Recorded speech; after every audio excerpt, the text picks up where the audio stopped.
What do you think makes someone an Australian of the Year? It's people who show courage, sacrifice and kindness. Now's the time to reflect. On your community. And who you admire. Now's the time to respect. By nominating and acknowledging them. Now's the time to celebrate. Their story, their contribution and their generosity.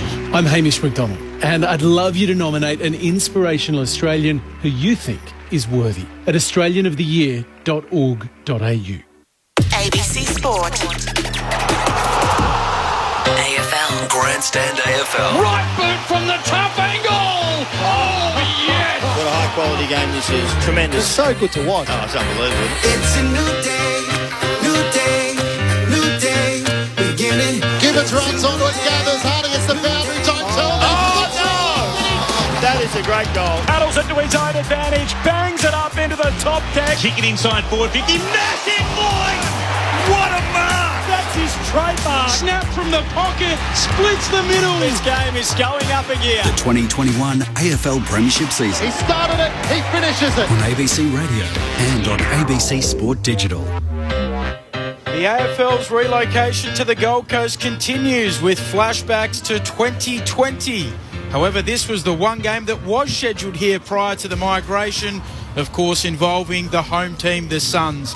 The Western Bulldogs, their opponents, well, they'll be out to bounce back from last week's disappointment against the Swans, where they absolutely dominated the midfield but had a dysfunctional forward line, at least according to their coach, Luke Beveridge. They do get back Aaron Norton, their star key forward.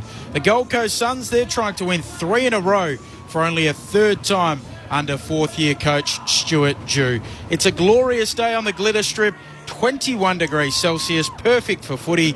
No late changes for either team. Rory Atkins and Anthony Scott are the Medi subs. Ben Cameron alongside Clint Wilden in commentary for you this afternoon. And our experts, Fremantle AFLW captain Cara Antonio and West Coast Eagles AFLW captain Dana Hooker. The captains are with us here this afternoon. We don't have long, so ladies, good to see you both. What are we expecting here this afternoon? Ben, Clint, Hooks, thanks for having us, listeners. I'm really excited to see Western Bulldogs bounce back from their disappointing loss last week.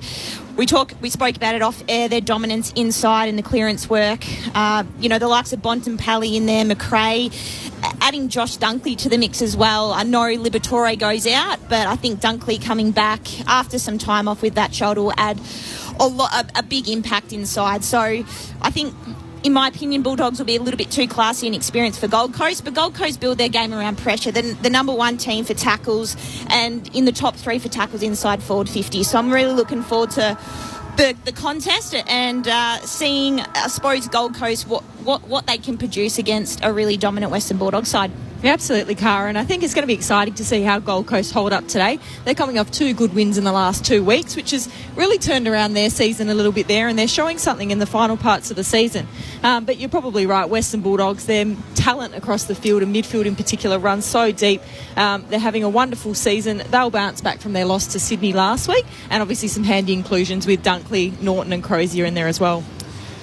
The interesting one is Jamara Ugle-Hagan as well. 7 possessions without a goal on debut, but our experts on the game last week, at least, listening to it, suggested that the stat line probably read worse than he actually played. He did give them a contest, had a chance to kick a goal in the opening term. You bring in the number 1 draft pick who's waited a long time, probably would have been a little harsh to send him straight back out of the side. So my assessment is the one they're really missing is Stephen Martin, which helps their balance. So that's a big blow for the Western Bulldogs. Well, Martin it allows, I suppose, English to push forward, and we know how mobile he is around the ground. So I think he's still a couple of weeks off, Stephen Martin. So English is going to predominantly play in the ruck, but he's very mobile around the ground. I mean, both sides aren't great with their hit-outs and hit-outs to advantage. So it'll be an inside mid-game, and who can get on the outside, give their forwards best opportunity. Clint Wilden has been keeping an eye on the toss of the coin between Marcus Bontempelli and David Swallow. How did it go, Clint? Win first for the Gold Coast. David Swallow calling correctly. The Gold Coast will be heading to the right of our broadcast position to get things underway in this opening term. I'm really fascinated to see how both teams go without key players. We know Greenwood's out for the season and Liberatore has been managed between them. Greenwood, leading clearance winner, leading tackler, leading contested possession winner for Gold Coast, while for the Bulldogs, leading clearance, leading tackle and leading contested possession winner is Liberatore for the Bulldogs. Very quick tips. Which way are you going? Bulldogs for me, 25 points. Western Bulldogs, 40 points. I'm going Bulldogs. Dangerous, Clint. Bulldogs for me as well. We know what that means. If you're a Gold Coast supporter, jump on board. English in the middle. That contest about to get underway. Big moment for both of these clubs. He's up against his opponent in Burgess. Wins it down. They'll kick quickly inside forward 50. Kick from Bailey Smith. Spills out to Swallow now. Gives it to Miller of the Suns. And then Collins, who measures the pass. Beautifully to Sharp. Marks hard in the left back pocket. He'll be looking into the setting sun as he goes short again to Graham. Graham for the Suns. Hand passes across his defensive goal square. Back to Sharp. He'll kick beyond defensive 50 towards right half back. Ellis tries to bring it to ground. Couldn't get the mark. Looking to knock it forward, Lukosius. Eventually he's able to gather despite pressure coming his way. Lovely kick. Sends it towards right half forward and Holman marks. Holman looks inside 50 for the Suns. Sends it long. Unable to find a target. Coming through Ainsworth. He can't quite gather it. Spills out to Richards for the Dogs. Sweeps a handball beyond defensive 50. Gets it onto Keith. Sidesteps an opponent. Kicks to the wing. Good kick for Johannisen. Drops the mark. Has to recover. Handball to English. Handball away to Hunter. He kicks the Dogs inside attacking 50, trying to get it to Bruce. Collins is right there with him. Bruce brings it to ground, gets it off to Ugle-Hagan. His kick smothered. Ugle-Hagan goes back after it, getting involved Fiorini for the Suns. And the Suns win it across half-back. Collins to Fiorini, who kicks back to the wing. Big pack up. Comes off hands, no mark taken. Trying to get after it, Rankin. Nice hand pass quickly. Good again from Ellis. Threw it on the hand and then moves it towards Lukosius, who kicks high towards right half forward. King went out to try to mark, couldn't quite get there. Duray will track the ball for the Bulldogs towards the boundary line. He'll kick short. Oh, it's been smothered over the line. Getting there, Flanders. So the ineffective kick from Duray. Well done, Flanders, making sure it wouldn't go back into his defensive half. King certainly flying high over Duray. No problem with any tunnelling issues. No score. Opening stages first quarter as Fiorini picked it up off the deck. Only as far as Hunter, though. Gave it to McRae for the Bulldogs. Now to Daniel. Has to go back by hand. Looking to work it around. Daniel will get it again from Keith. Goes across half back. It was a low, flat and dangerous kick, but it was perfect for Richards. Kicks into the centre square. Williams can't gather it first time. Stepped away from Holman. Hand pass to the run of McRae. He takes a bounce. Runs to centre half forward. Kicks the Bulldogs towards full forward. Good spoil. Getting in front and then seeing it over the boundary line is Lemons. He did really well to get in front of Norton and made sure that the danger for the moment is dealt with. No score. We've travelled 2 minutes and 40 seconds into the opening term. It's the Suns and the Bulldogs at Carrara. So from the throw-in, English palms it down, looking for McRae. Bailey Smith picks it up, gives the handball to McRae. Ugle-Hagan backfeeds a handball to Duray. It gives it off to Richards. He can't quite gather. Miller gets involved for the Suns. Handball to Fiorini, looking for Ainsworth. It's chopped off by the Bont. Knocked out of play. Will get a throw-in through the opening 3 minutes here on Grandstand AFL. What have you seen? Hot contested footy already. I think there's only been 3 or 4 stoppages, so players really keen to get their hands on the footy and run and carry. So a throw in at half forward here for the Dogs. Both rucks miss it. There's a holding free kick. It'll go the way of the Suns and it'll go to Burgess. Received an AFL coach's vote last week, Burgess. He goes short and spears it onto the chest of Fiorini, backward of the wing here for the Gold Coast Suns on the highway side of the ground. Fourth disposal for Fiorini to Graham, marking at the top of his defensive 50, out to Ballard, who marks. He'll trot back into the bright sunshine as the scoreboard end behind him. Pauses and moves it short, going on to Fiorini. Fifth disposal for him coming up. He leads all comers on the ground. They'll go short again. Sort of kick mark procession from the Gold Coast to Lemons. Goes across half back to Sharp. Sharp looks for a switch of play. Ellis is the target. Pressure came from Hunter, but Ellis did well to mark. Takes a bounce immediately. Tries to run away from Norton. Sweeps the hand pass forward. Nicely worked in the end. Burgess back to Ellis. Looking to move it again. This is with a teammate in Ainsworth. Ainsworth for the Suns goes towards full forward. No mark taken. It sits there for Swallow. Goes back by a hand to Miller. Miller, short. Ainsworth marks. 45-degree angle to the right of centre. And he can put boot to ball for the Gold Coast on goal from no more than about 40 out. A really easy ground ball miss there from McRae, which is usually his bread and butter, is really clean below his knees. And you can see that teams turnover, easy mark and kick inside forward 50, and Ainsworth will go back and have their first shot on goal. Chance for the first score of the game. Ainsworth, 8 goals, 13 for the season. Has 48 career goals. This is 69th AFL appearance. He trots past the 50. Kicks on its way. Looks good off the boot. It's through for a major. Gold Coast strike first against the Bulldogs. They're 1 straight 6. The Bulldogs yet to score. 5 minutes, 20 gone in the opening term on Grandstand AFL. Well, it took Miller. We know what type of season he's having. He's been fantastic. And last week he's just taken his game to another level altogether. But that kick inside 50 there was probably the first efficient inside 50 kick we've seen so far this game, and a really great finish by Ainsworth there. And I reckon that's been the biggest improvement in his game, isn't it? His use going inside 50. His delivery's been brilliant. Well, we know he's a bull. We know he loves a contested ball and loves tackling, but I think you're right, Benny. Like, the way that he can just stay composed and hit targets is adding another, I suppose, key and element to his game already. Important to start well against the Western Bulldogs this year. They've only failed to win the opening term 4 times, and on 3 of those occasions they've gone on to lose the game. We know they're 12-4, so start well and you're a chance. Burgess and English in the ruck. English down to Smith. Shovels out a handball to McRae. He gets a handball to half forward. Dunkley gives it off to Smith. Thumps it long from the attacking edge of the square.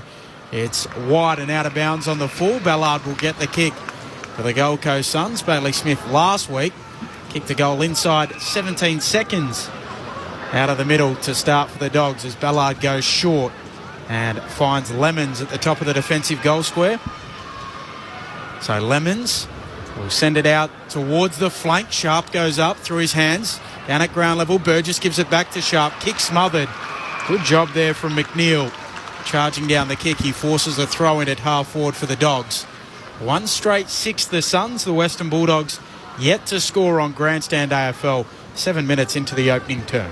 Bulldogs heading to the scoreboard end, to the left of our broadcast position, as it's one down by English, taken off the ground by Flanders. Hand pass straight into traffic. The Bulldogs can get a kick away. Into the right forward pocket it goes. Looking to go up. Collins with the spoil from the Dunkley kick. It's over the boundary line for another throw-in. Setting sun would cause a few problems at the moment. The players having to look into it as they look at the Narang River wing side of the ground as English gets the tap straight down to Dunkley, who's tackled immediately. Back in the team this week after an extended absence. His first game since round 6 after the rehabilitation from the shoulder reconstruction. One down here by Burgess to Collins for the Suns. Eventually got a kick away beyond defensive 50. Stretching. Lemons has been paid the mark. No. A free kick perhaps. Free against McNeil. So Lemons with the free kick towards centre wing out of side. Miller went up. Couldn't mark. And then getting taken a little bit high. They'll have the free kick here, the Bulldogs. It'll come back. It'll be taken by McNeil. McNeil goes short to Duray, pumps it long. He wants Norton. Norton at the back. Couldn't quite take the mark. It's off hands and through for a minor score. First score of the game, though, for the Bulldogs. 1 behind to them. The Gold Coast 1 straight 6. The Suns lead by 5 points. 8:30 gone in the opening term.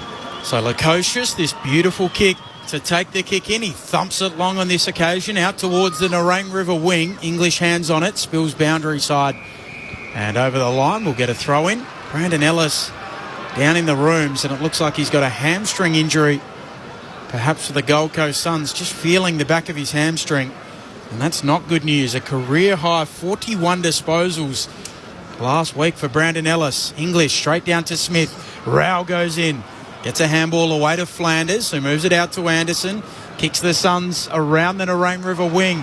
Nice mark taken there, juggled beautifully and dragged in by Corbett, who goes to half forward and finds King.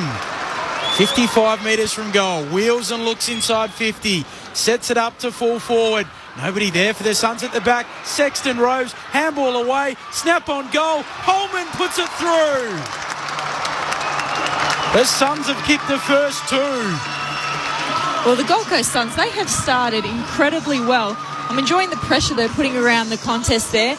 They're not allowing Western Bulldogs to use their ultimate sort of skill efficiency to move the ball around that they usually penetrate through the middle of the ground that they do against other teams, and they've just started really well. And that kick from Holman, well, that's a brilliant finish on goal. I'm not too sure what the two Bulldogs, I didn't see who it was, but the two Bulldogs defenders were thinking, both going up and leaving two Gold Coast Sun players on the ground, and ultimately if you're not going to go up and have an impact or take a mark, one needs to go up and one needs to stay down. But I completely agree with you, Hooks, that they've definitely looked on top. They're controlling the ball. They look way more damaging going forward than Western Bulldogs, and you can see the inside 50 count 6-3 in favour of the Bulldogs, but the Gold Coast making the most of their opportunities for sure. Yeah, Rourke Smith coming across. He essentially spoiled Taylor Duray, and in the end it spilt to Holman, who had a nice finish from the pocket. So 2 straight 12 plays, 1 behind through the opening 10.5 minutes. Graham wins it down, but the Bulldogs will get the clearance. Dunkley gathered, kicked towards Hunter. Couldn't mark on centre wing. Tackling Sexton. Daniel goes in. Might have been holding Powell. The Bulldogs emerge with it. They worked it around nicely. Kick from Garcia into the left forward pocket. No mark taken. Big spoil up into the air. Sexton goes to gather. Then he's tackled by Garcia. It'll be a ball up, right, where the 50s marked on the ground at left half forward for the Bulldogs. Gold Coast with more disposals. 47-34 at the moment. Bruce goes up. Wins it down for the Dogs. Working it out, Ferrini though for the Suns to Powell. Gold Coast can kick beyond defensive 50. Up in kick, it'll bounce on centre wing out of side from Flanders.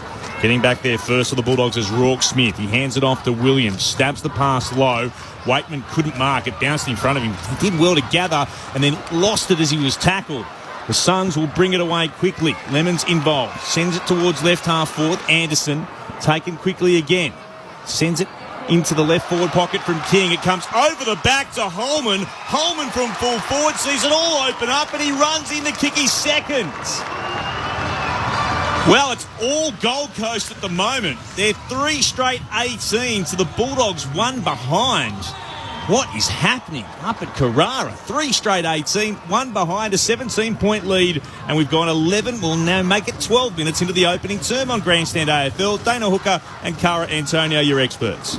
Just some observations there from the Western Bulldogs. They're just looking a little bit flat-footed out on the field. Gold Coast have really come out with some intensity there, but defensively they need to sort out what's going on around the contest. There's players that are getting to goal side of the contest, and they've given away 2 easy goals that Western Bulldogs should have defended really well. Well, we spoke about it just before. Crozier goes out. There's 2 that have gone up to defend. Bailey Smith's at the front of the contest thing for a front of centre when his players run on, and Holman's got on the end of 2 nice goals within the last couple of minutes. That's how you do it. Just sneak out the back back in the middle. Knocked down in the ruck there by Corbett.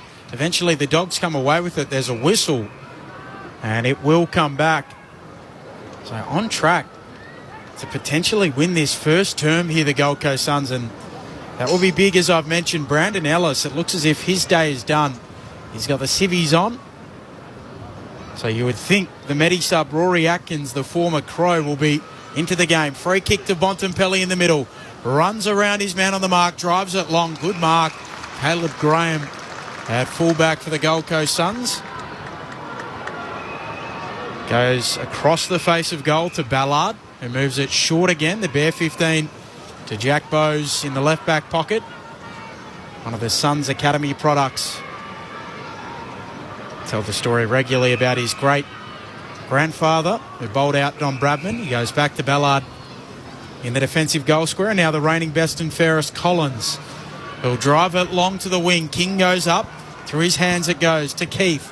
Now Crozier, the Dogs back with it. Here's Bontempelli, looks inside 50, sets it up towards Waitman. Spoiled away by the Suns to Fiorini. Squeezes a kick to Sharp. Still under pressure in their defensive 50, so Sharp, he just goes for distance to get it out of there. Bontempelli went back into Holman, gives away the free kick.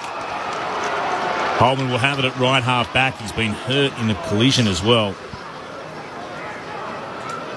Just looking to take the mark then, Holman. Lost his mouth guard.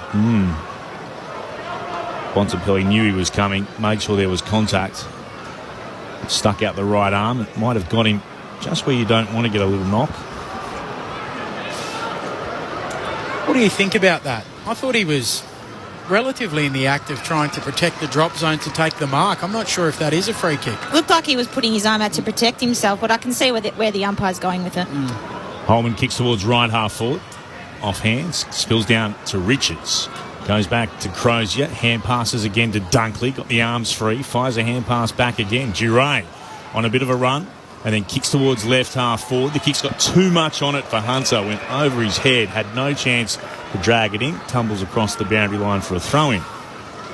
Feeding the Suns already down a player. Ellis, the hamstring injury, suffered in that desperate effort to get away from Norton about 10 minutes ago. From the restart, Bruce brings it down. Gets tackled by Anderson. It's not going anywhere. Ball up the call. They throw it up again. Suns win it down. Comes out towards Anderson. Kick around the body from the Suns is turned over off the boot of Bowes. It's marked there by Keith. Keith for the Bulldogs. Stands on the highway wing. Short pass inboard to the logo to Williams. It's been all the Gold Coast so far. They lead by 17 points. How do the Bulldogs respond here? Williams kicks inside forward 50. Norton came at it. Punch away by the Suns defenders. Tapped down by Bowes to Anderson. Dangerous kick across half back. Trying to get there first. Atkins, the medical sub, has done really well. Slapped it in the direction of Sharp. He soccers it to Bowes again. Hand pass back once more to Anderson. And he'll stab it down the outer side. Mark taken on the Nerang River wing end by Ainsworth. First goal kicker for the Suns. Goal kicker in the opening couple of minutes. He kicks towards left half forward. No mark taken. Spills down again to Rankin. Rankin gets a handball to Miller. He sends it towards the forward pocket here for the Suns. Hunter gets back. Takes the defensive mark for the Dogs. The second generation dog sends it to the back pocket. Bruce marks. Moves it on to Bailey Smith. A couple of the long-haired Dogs combining as Smith goes towards the wing. Lockie McNeil drops the mark, able to get a handball away to Caleb Daniel, who pierces it into the middle of the ground, and Norton. Handball away to Duray on the way through. Sidesteps an opponent, looks towards full forward. Dunkley's down there. So too Collins, brings it down in front. McNeil away to Johannesson, arches the back, tries to steady, snaps across the body, misses the lot. Across the face it goes. Sharp is there for the Suns, and he has time to take a bounce and then run it off half back. He finds Atkins by hand. About a metre in from the boundary. Kicks long down the Nerang River wing end. Wing, and it's taken by Cordy. He marks just shy of the logo. Moves the ball back inboard. Cordy to Williams, sweeping it to Daniel. Back to Williams, goes on a run. Runs every metre he can, then kicks in the direction of Norton. Off his hand, couldn't mark. Spills down, Lukosius overruns it. Oh, taken high. A Bulldog surging through. Did get one around the neck. It's definitely a free kick. We'll come back for a chance here for McNeil to have a shot at goal from almost point-blank range, just to the left of centre. Well, that's the Western Bulldogs' 12th inside 50. They haven't looked like scoring until now. A bit of a clumsy tackle, I suppose. Gold Coast were outnumbered as well, so they really didn't have to give that away, but really need to make the most of their opportunities going inside forward 50, the Dogs. So Powell just stuck out the hand, gave away the free kick. McNeil happy to accept it, and McNeil kicks the goal for the Bulldogs. Their first of the day. A much-needed major. So 18 gone in the opening term. Gold Coast 3 straight 18. The Bulldogs are now 1-1-7 on Grandstand AFL. Our experts, Dana Hooker and Cara Antonio. Look, Gold Coast, they've really looked like the composed. They look confident out there already. It's obviously early days in the game, but they've started particularly well, and that is against the grain, that goal there, because you're right, Cara, they haven't looked like they've been a chance of scoring, even though they've had a lot of inside 50s. They've been quite shallow, their entries so far, and they haven't really hit a clean target coming in. So that's probably a lucky goal for the Dogs at this stage of the game. A couple of SMSs rolling through on 0437 774 774. You can join the conversation. Jim from rainy Ballarat says, really tough to hear the sun causing problems at Carrara. Is back in the middle. Burgess and English go at it.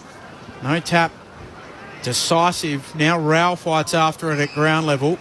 Sun's causing problems as well. If Yeah, you're a Bulldogs both. fan. Absolutely. Another Grant in Waterloo says, hi Ben, Clint, Cara and Dana. Great to hear you guys on Saturday afternoon as a free kick out of the middle will go to Rowell. He gives it off to a teammate cruising by. Lemons kicks low inside attacking 50. There to mop up Dunkley momentarily. He's driven into the turf in the Miller tackle. And he'll get a free kick. Josh Dunkley back in the team today and likes playing against the Suns. 10 coaches' votes in the last meeting. That wouldn't have tickled the newly reconstructed shoulder of Josh Dunkley. Not what you need at all. Comes towards Duray. He's on the commentary wing to left half forward. Oh, wonderful grab. Wow, Jamara Ugle-Hagan. He leapt up into the air beautifully and dragged down a stunning mark.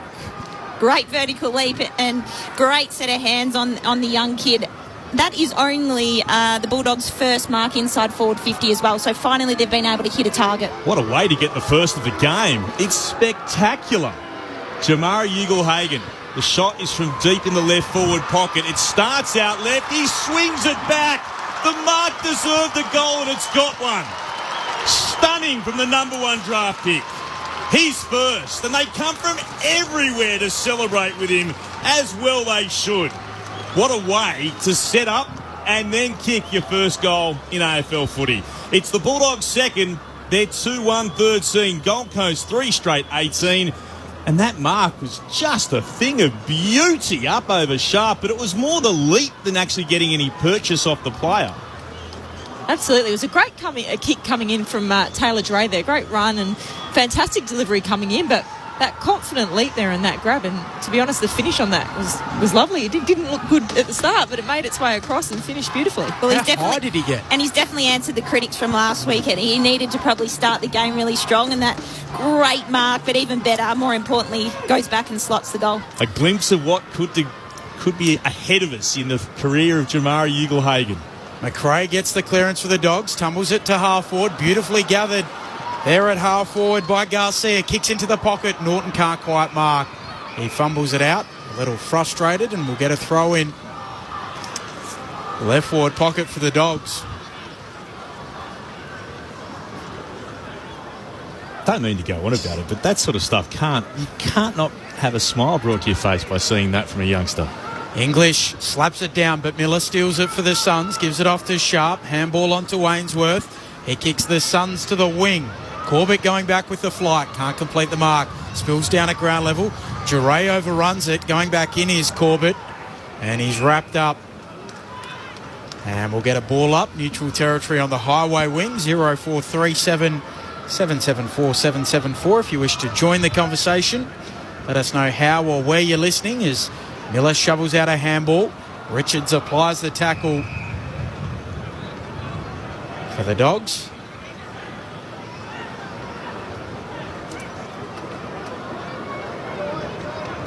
Both rucks with hands on it. Comes out to Hunter. Handball to Bontempelli. Now it spills out towards Rowell, who kicks a high ball inside 50. Now Corbett roves. He's run down. Caleb Daniel got him. Play on, says the umpire. Corbett over the football now. And we'll get a ball up 45 metres out from the Suns' goal. They lead 3 straight 18. The Western Bulldogs 2-1-13.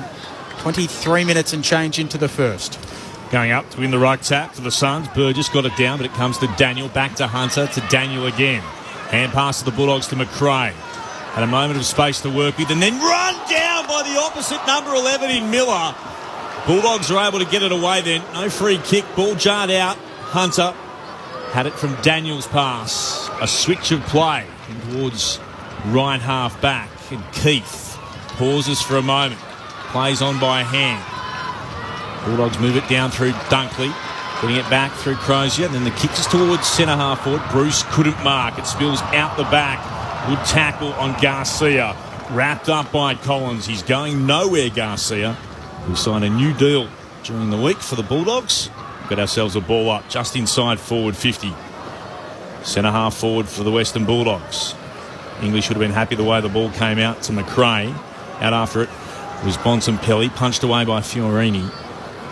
Crozier tries to shovel it forward. Rouse there for the Sun. Strong and gets the hand pass away. Beautifully done.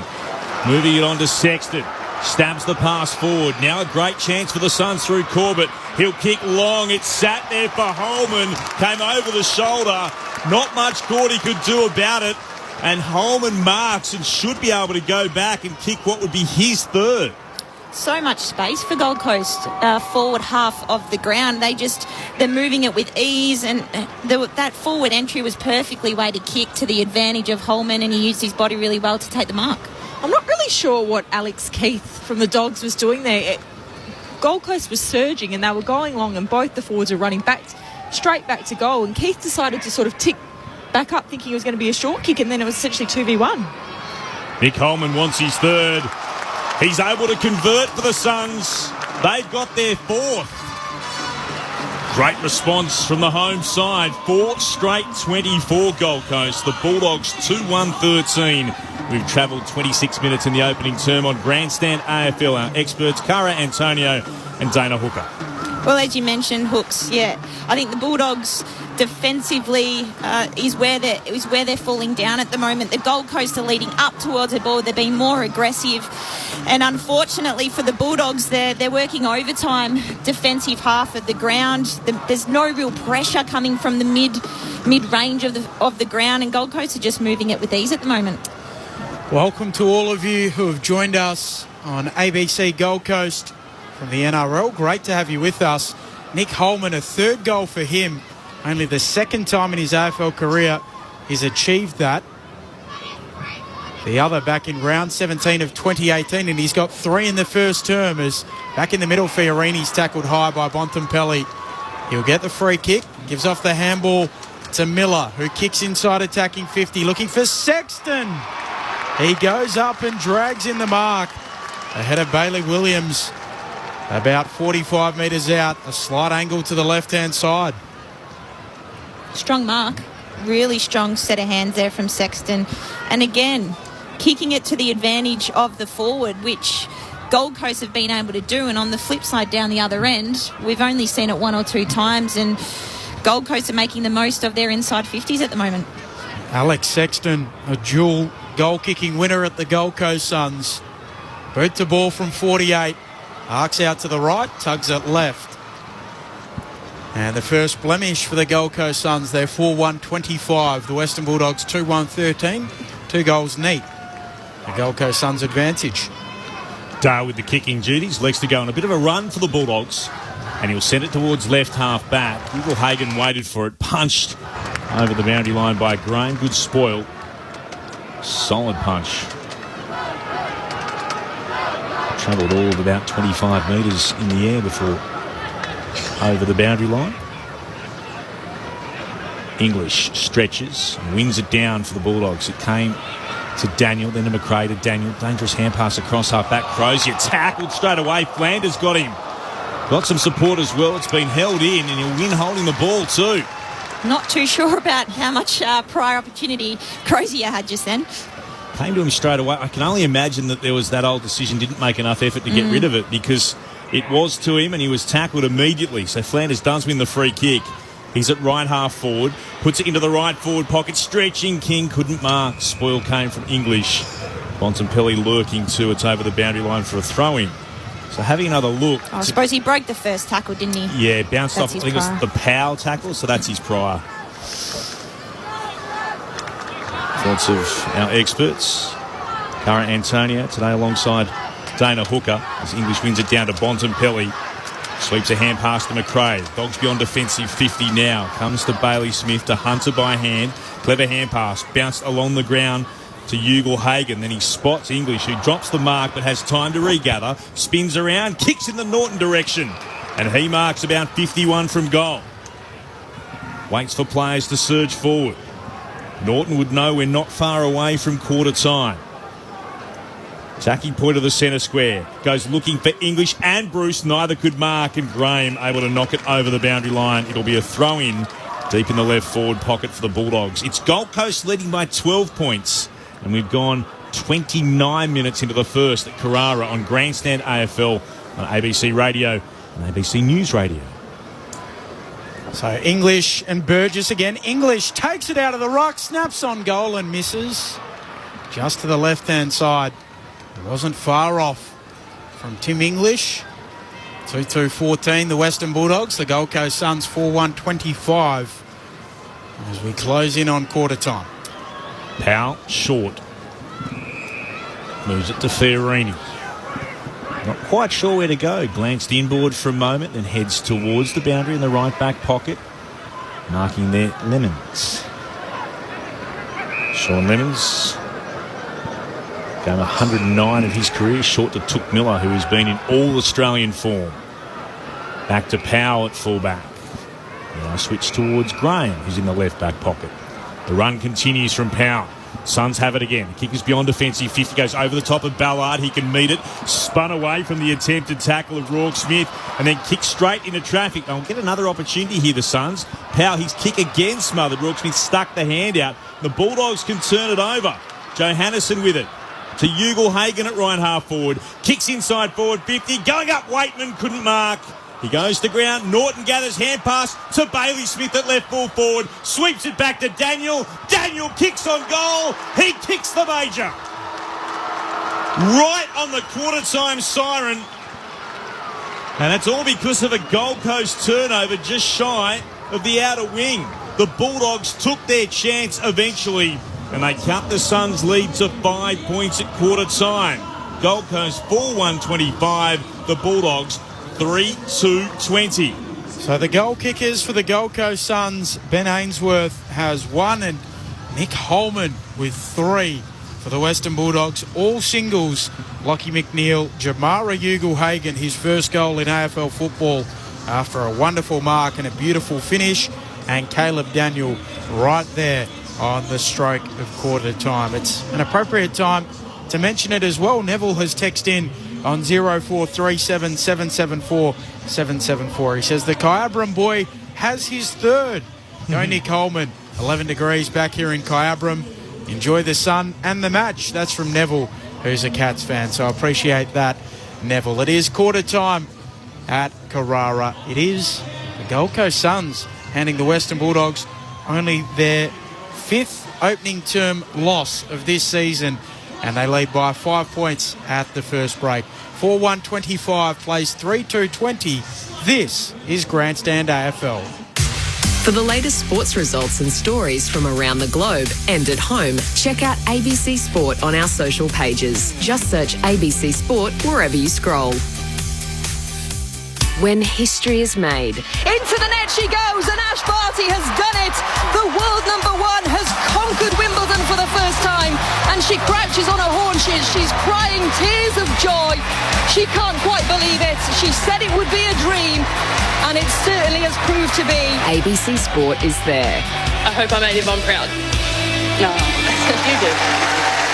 ABC Sport. On radio, online, and on the ABC Listen app. The 2021 AFL Premiership season on ABC Radio and on ABC Sport Digital.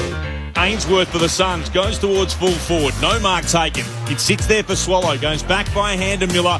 Miller, short. Ainsworth marks. He trots past the 50. Kicks on its way. Looks good off the boot. It's through for a major.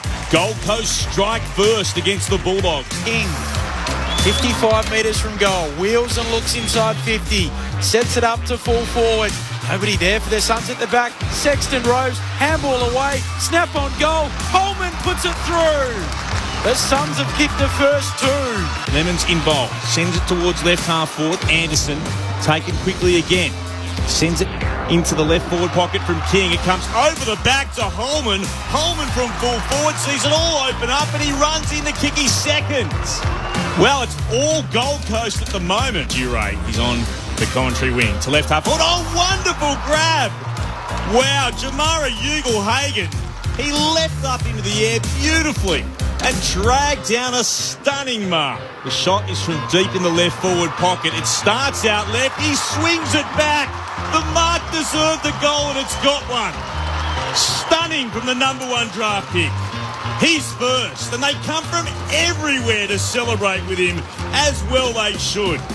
What a way to set up and then kick your first goal in AFL footy. Sexton stabs the pass forward. Now a great chance for the Suns through Corbett. He'll kick long. It's sat there for Holman. Came over the shoulder.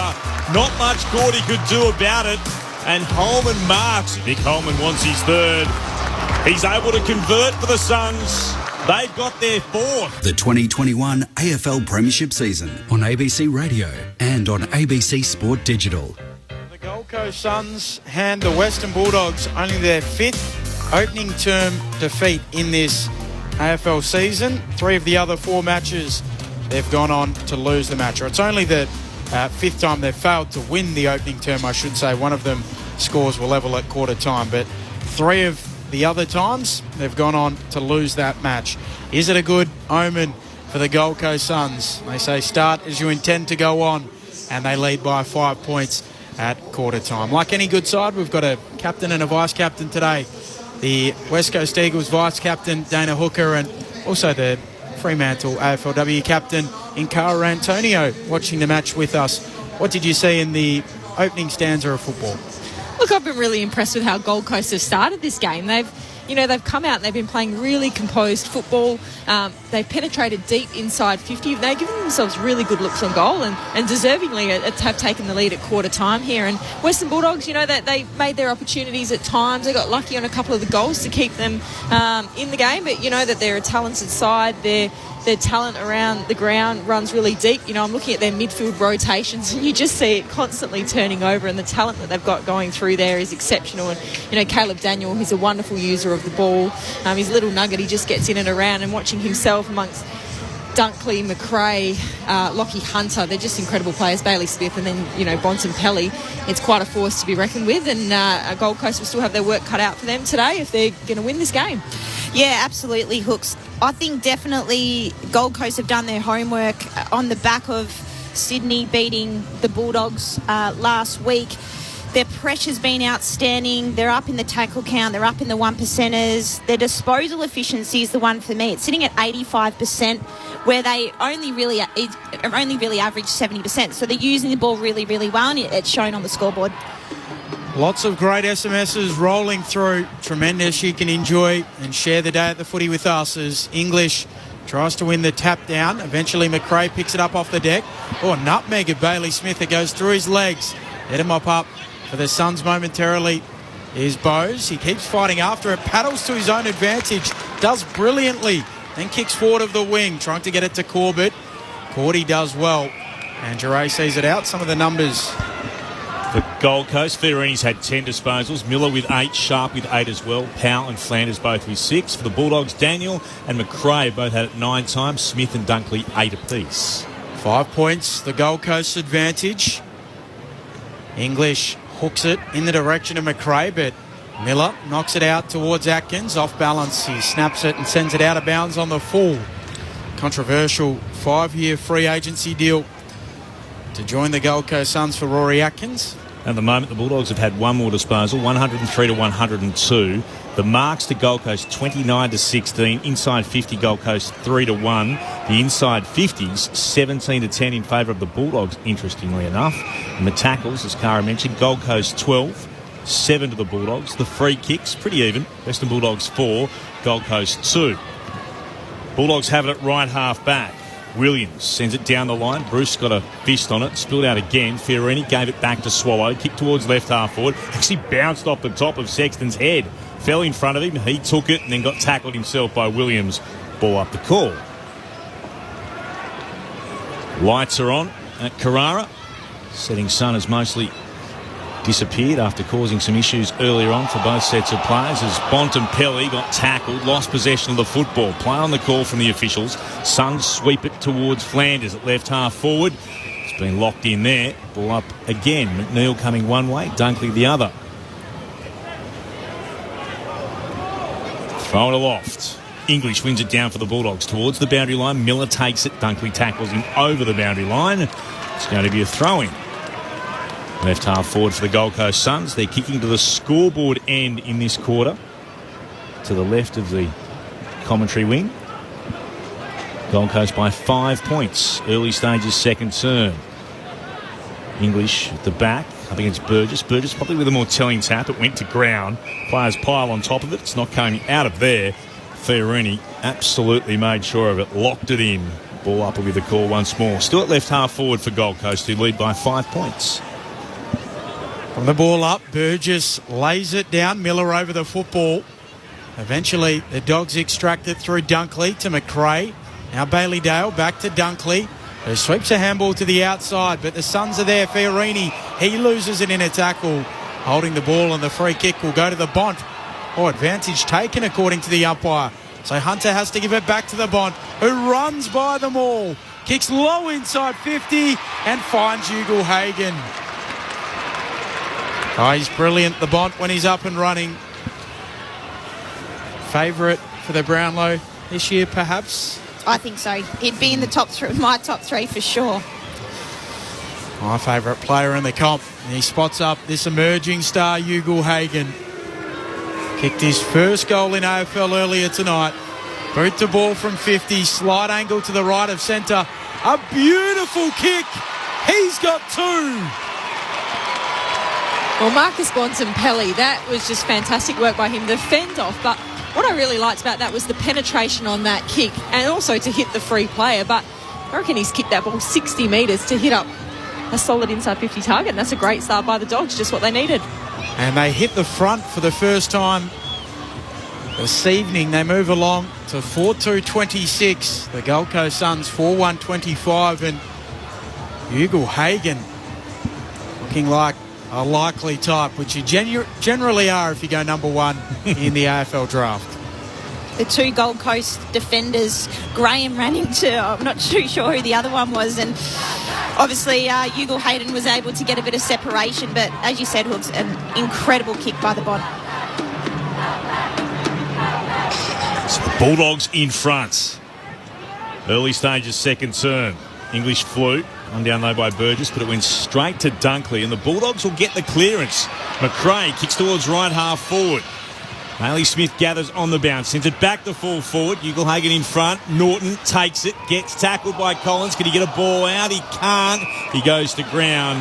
The umpire says, no, it's going to be a free against you. Not making enough of an effort. He did have his back to the umpire, but he was unconvinced, the official. So Collins gets the free kick after effecting the tackle. He'll kick towards left half back for Gold Coast.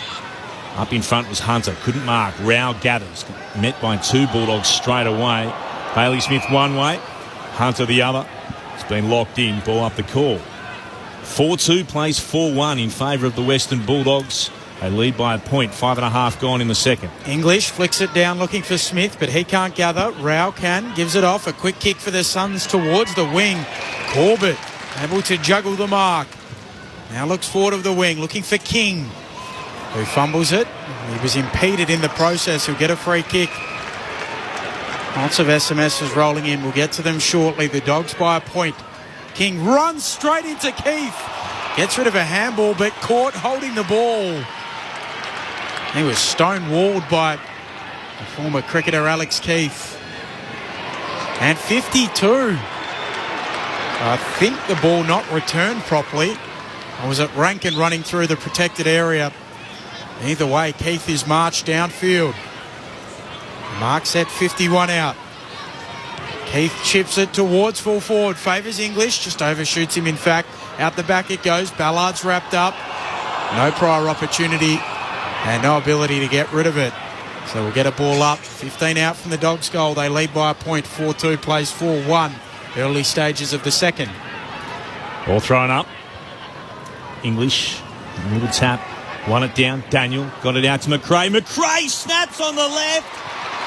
And he was right in front, but was 30 out and still had to do a bit of work, but kicks truly for a goal. The Bulldogs stretch their lead out to 7 points. 5-2-32. Gold Coast 4-1-25. We've gone 7 minutes into this second term. The Bulldogs, they're up and about, and they've kicked the last 3. How's the handball off Caleb Daniel? He's had 10 touches, going at 100% efficiency. The look away over the back handball, full well knowing that he had a teammate there, and a lovely finish on the left from McRae. You can't coach that, can you? That's just talent. So Jack McRae kicks a goal with his 12th disposal of the night. Last week, incredibly, was the first week of the year having played every game that he recorded less than 30 possessions. Not good enough. It's a good record, isn't it? So now out by 7 points, as Clint said. Bounce back in the middle. English slaps it down to Dunkley. Rao bumped off it by Bontempelli, who picks it up and emerges with the footy. A couple of bounces. The Bont just cruising a third. Runs to 55. Drives it long. Graham back on the last line. Fists it into the post. A minor score. Pete in Darwin says, "Hi gang, enjoying the call out for the annual mud crab comp. Already have a few nice specimens on board." And he sent a picture. It looks beautiful, Pete. Great to have you with us. 8 points, the Dogs' advantage. What a good way to spend the Arvo, or the evening as the case may be. Powell, long beyond offensive 50. Nicely taken. Burgess gave it to Sharp running by for the Suns. Wants King. Front position. Couldn't mark up against Keith. Brought it to ground. Suns have got numbers. Surging through. The kick will come towards Sexton. Sexton steps back inboard, looks to go with the outside of the boot. Which way will this go? He misses to the right-hand side. Wasn't far away from deep in the right forward pocket. Suns get a little bit closer. They move to be 4-2-26. The Bulldogs 5-3-33. 8 and a bit minutes gone in the second. Duray brings it in quickly to Bailey Dale. Gets it back by hand. Goes short to Bontempelli. Bontempelli shanks his kick. I thought it floated to McNeil. Intentional or otherwise, it found a target. McNeil gives it off to Crozier. The Dogs past halfway. Inside attacking 50. Off hands, coming through Garcia, his handball errant. To Graham for the Suns. Fiorini's kick under pressure. Dribbles towards McRae. Time to steady for 2 on the bounce. McRae puts it through. McRae kicks consecutive goals. And the Dogs have kicked 3 to start the second term. And just like that, they're out by 13 points, 6-3-39. Plays 4-2-26. Carl Antonio and Dana Hooker here on Grandstand AFL. Well, this is starting to look a lot more like the Western Bulldogs that we know of this season. You know, they're moving the ball on quickly. They're using their speed by foot. They're sharing the ball well, but they're just getting deep penetration on their kicks as well. And, you know, 2 fantastic goals there by McRae.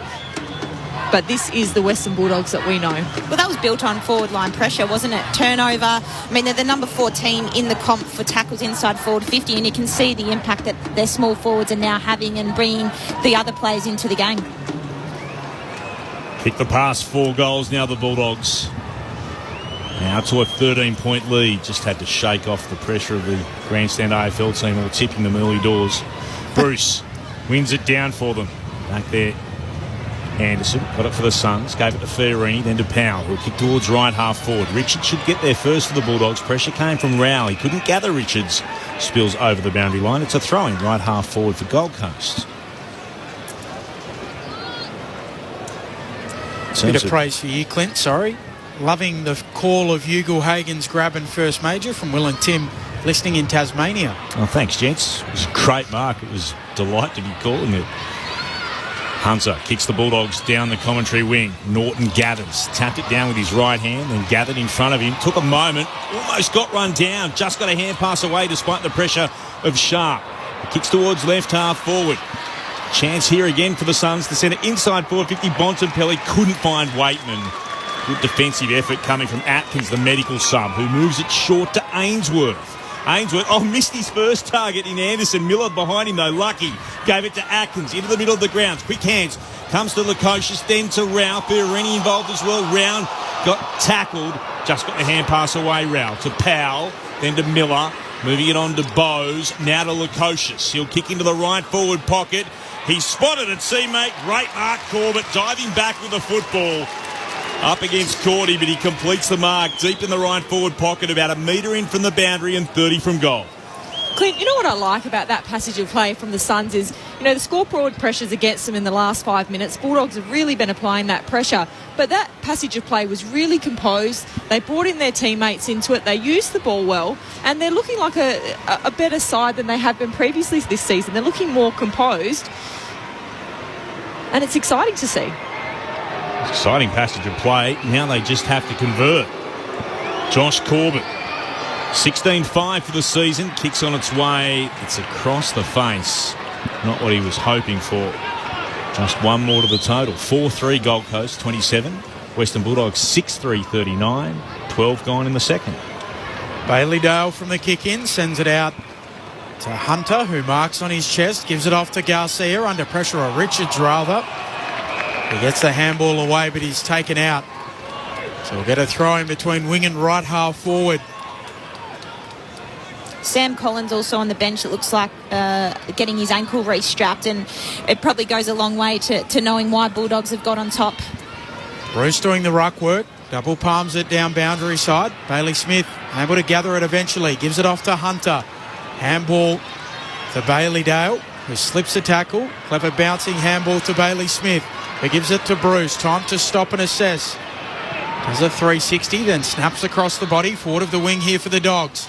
Garcia front and square. Gets a handball away to Bontempelli. Fluffs his handball. Allows in Lukosius. He can't gather. Bailey Smith can. But he's gathered and wrapped up by Sharp. And we'll get another ball up. He is human, the Bont. He is human. 12 points. The Bulldogs lead. As Bowes for the Suns floats the ball forward of the wing. Orang River side of Carrara. Crozier comes through. Sharp sticks a boot in. Now over at Rowell, he's tackled, taken to deck, held in, and we'll get a ball up. Another SMS coming through from Andrew in Wangaratta. Hi team, enjoying the call, sitting by the fire, have some refreshments. Hope the weather is better there than here in Wangaratta. Bruce takes it out of the ruck on the wing. Handball to Caleb Daniel, flicks back out towards Bruce, shovels it forward to Hunter, kicks around. Then a Orang River wing. Holman's underneath it and takes the defensive mark. The Gold Coast Suns at halfback. 12 points, the Dogs' advantage. Almost a quarter of an hour into this second term. Gave it to Atkins, the medical sub, who was activated. The hamstring injury to Ellis, having to come off in the first quarter as the Suns work it around through Holman. Right half back to Bauer. Took a key mark in the closing stages in the goal square against GWS last week off the Toby Green boot. Suns with their first ever 1-point win in the competition. Switched out to Atkins again. Rory Atkins from the left back pocket. Turns it over. It's almost like he was trying to spot Dunkley. And the Bulldog takes the mark just forward of the wing. An absolute clanger. So he'll put Dunkley, the Bulldogs, back towards right half forward. That's a good effort. Swallow, the skipper, up against McNeil. Tells everyone to calm down for just a moment. The left shoulder rather, heavily strapped. Turns and sends it back to Collins, who's back on the ground after some treatment on the ankle, as Cara told you. Comes to Ballard again. Now the Suns will try to go to Lukosius. He marks it right half back. Down the Nerang River wing this time. To Sharp, who marks, trots back, sends it forward again. It's a slow, deliberate approach. Now in the hands of Sexton for Gold Coast. It's the Bulldogs leading by 12. Sexton moves it on to Flanders, who fumbled it out of play. Just dropping the mark. 6-3-39 the Dogs, leading the Suns 4-3-27. Bruce wins the ruck tap, knocks it back towards the line, and it tumbles out. We'll try again.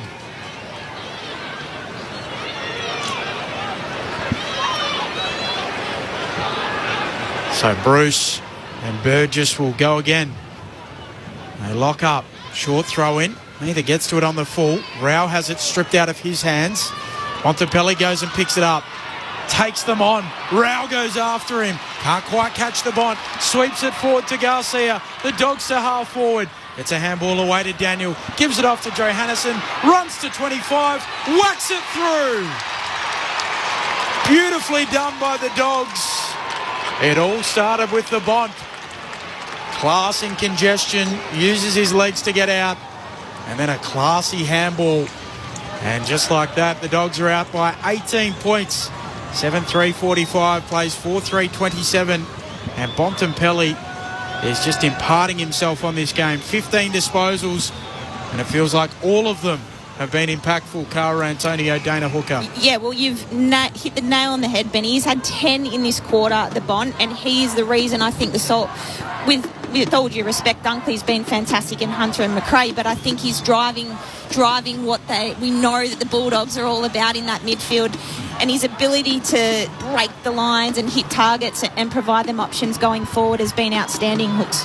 Yeah, his contest work is just brilliant. He broke 3 tackles there, and 2 of them were both Matt Rouse, and he's not easy to always get through. But if we look at the metres gained, 333 metres gained from the Bont, and that's just his impact, particularly in this quarter here. He just takes the game on, and he's gaining territory to get them deep inside 50. On track for about 1,000, the Bont at this rate. Match review news through. Toby Dankervis can accept a $3,000 sanction with an early plea for his dangerous tackle on Joe Danaher, and Shea Bolton can accept a $2,000 sanction for his dangerous tackle against Hugh McCluggage. So good news for the Tigers, with the blow coming through, of course, about Dustin Martin not being able to play for the rest of the season. They don't lose Nankervis or Bolton. Suns through Anderson. Get it to Bowes. He'll kick inside forward 50. Defensive mark to the Bulldogs to Keith. They'll switch play out to Hunter. Sends it beyond defensive 50. The left half back, and Waitman marks. The fluoro yellow boots in play. Stabs the pass down the line. Goes past a couple of Bulldogs. They couldn't gather it cleanly. Taken by Anderson. Puts the Suns back inside the right forward pocket. Not a great kick. It's there for Cordy to gather first. Short to Daniel. Daniel marks. Goes on a little trot. Across the defensive 50 arc. That's a nice pass out towards Hunter. He's something different, isn't he? He is elite with his ball use. Hunter was surrounded by 3 Suns, and it just dropped in towards him. Wonderful kick from Daniel. As Bailey Smith gives it to McRae, back to Hunter. Oh, he breaks the power tackle. Keeps going towards left half forward. Moves it short to Joe Hannison, the most recent goal kicker. Gets his arms free. Runs the 50. Kicks towards goal, but he'll miss to the left-hand side. A minor score. 7-4-46 the Dogs. The Suns are 4-3-27. We've gone 19 and a bit into the second on Grandstand AFL. Clint Wilden alongside Ben Cameron in commentary. Our experts Cara Antonio and Dana Hooker. And it's like Caleb Daniel bites off the most difficult kick every time just to prove he can. He waits for defenders to come to him to test him, I reckon. What's the saying? You bite off more than you can chew, and then you chew really hard. Well, exactly what he does. Kicks to the wing here for the Suns. Miller feeds a handball to Rankin in traffic. Finds some space. Kicks to half forward. Turns it over. Keith marks on the defensive 50 for the Dogs. Sends it back to Bailey Dale at fullback. He'll switch it towards halfback, and Dunkley loops a handball over the top to Williams, who goes to Daniel. What will he create here? He kicks into the middle of the ground. Not his best kick this time. Sets a task for Garcia. He's up to it though. Wins it on the logo. Sends the Bulldogs to half forward. In the hands of Rourke Smith. Looks for a leading Norton or Waitman. Waitman goes up. Can't quite take the mark. Hunter comes through. Rankin mops up for the Suns. Thumps it into the middle of the ground. Long kick and a courageous mark as well. Corbett was there. New contact was coming from Cordy. Then he'll send it deep inside forward 50. King up against Keith. Couldn't mark. Spills down to Holman. Moves it on to Ainsworth. He'll snap around the body from left full forward and kick his second.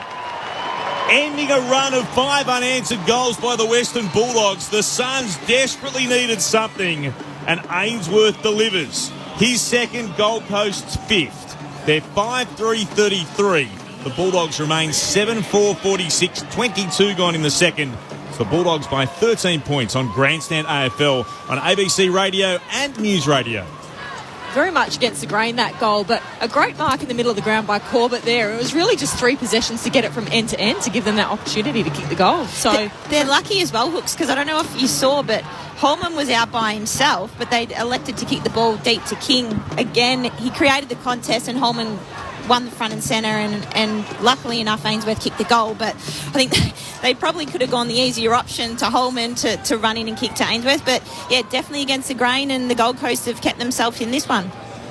A 50th goal in AFL footy for Benny Ainsworth, 23-year-old for the Gold Coast Suns. Bounce back in the middle, English straight to Smith, who handballs it straight back to him. Able to gather eventually, gives it off to Daniel, back to Bailey Smith. Floats it inside 50. Little hurdle after gathering from Bruce, and he loses it.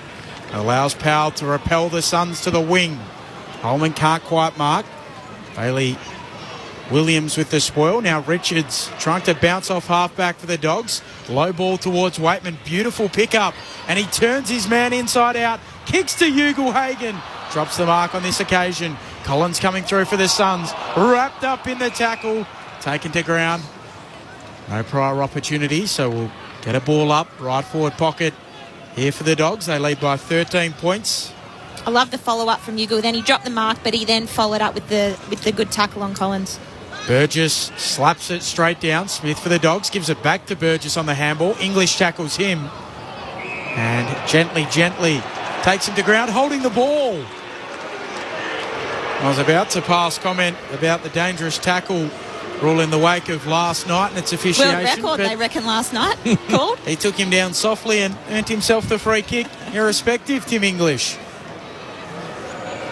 We'll have to see the replay in this, I suppose. Was there prior opportunity? So fleeting. I don't think so. That's a tough call. 22 disposals, 22 hit-outs and a goal last week for Tim English. Usually a reliable kick, and he is here. The Dogs respond. Tim English adds his name to the goal kickers list. And they're back out by 19 points, Cara Antonio and Dana Hooker here on Grandstand AFL. It's a good finish by Tim English there, but I always really like to see, the big tall ruckmans, the bigger players getting involved at ground level. And we're just seeing the vision there. Yeah, there was an attempt to get the arms up, and Tim English has just laid a really nice tackle there, so deservingly. I don't know. It's harsh, but we have seen it this year time and time again. He tried to get his hands free, but he didn't. Yeah. So he lifts them up, but the arm from English is over the top. I suppose the umpire was on the other side, so probably saw his attempt and didn't see that the ball was pinned to him straight away. I reckon the umpire's seen his lift his arms from where he was and thought, you've tried to get your arms free. That's prior. Yeah. And we have seen that a number of times this year. Oh, tough. Tough. Bulldogs, they won't care. Great finish from English, and he wins the tap again. Go to Burgess. Was he taken a little bit high? He was. The Suns take the advantage. Rao with it to Sharp. Marks for the Suns and then plays on to Ainsworth, who's kicked 2 tonight. That's someone to run to him.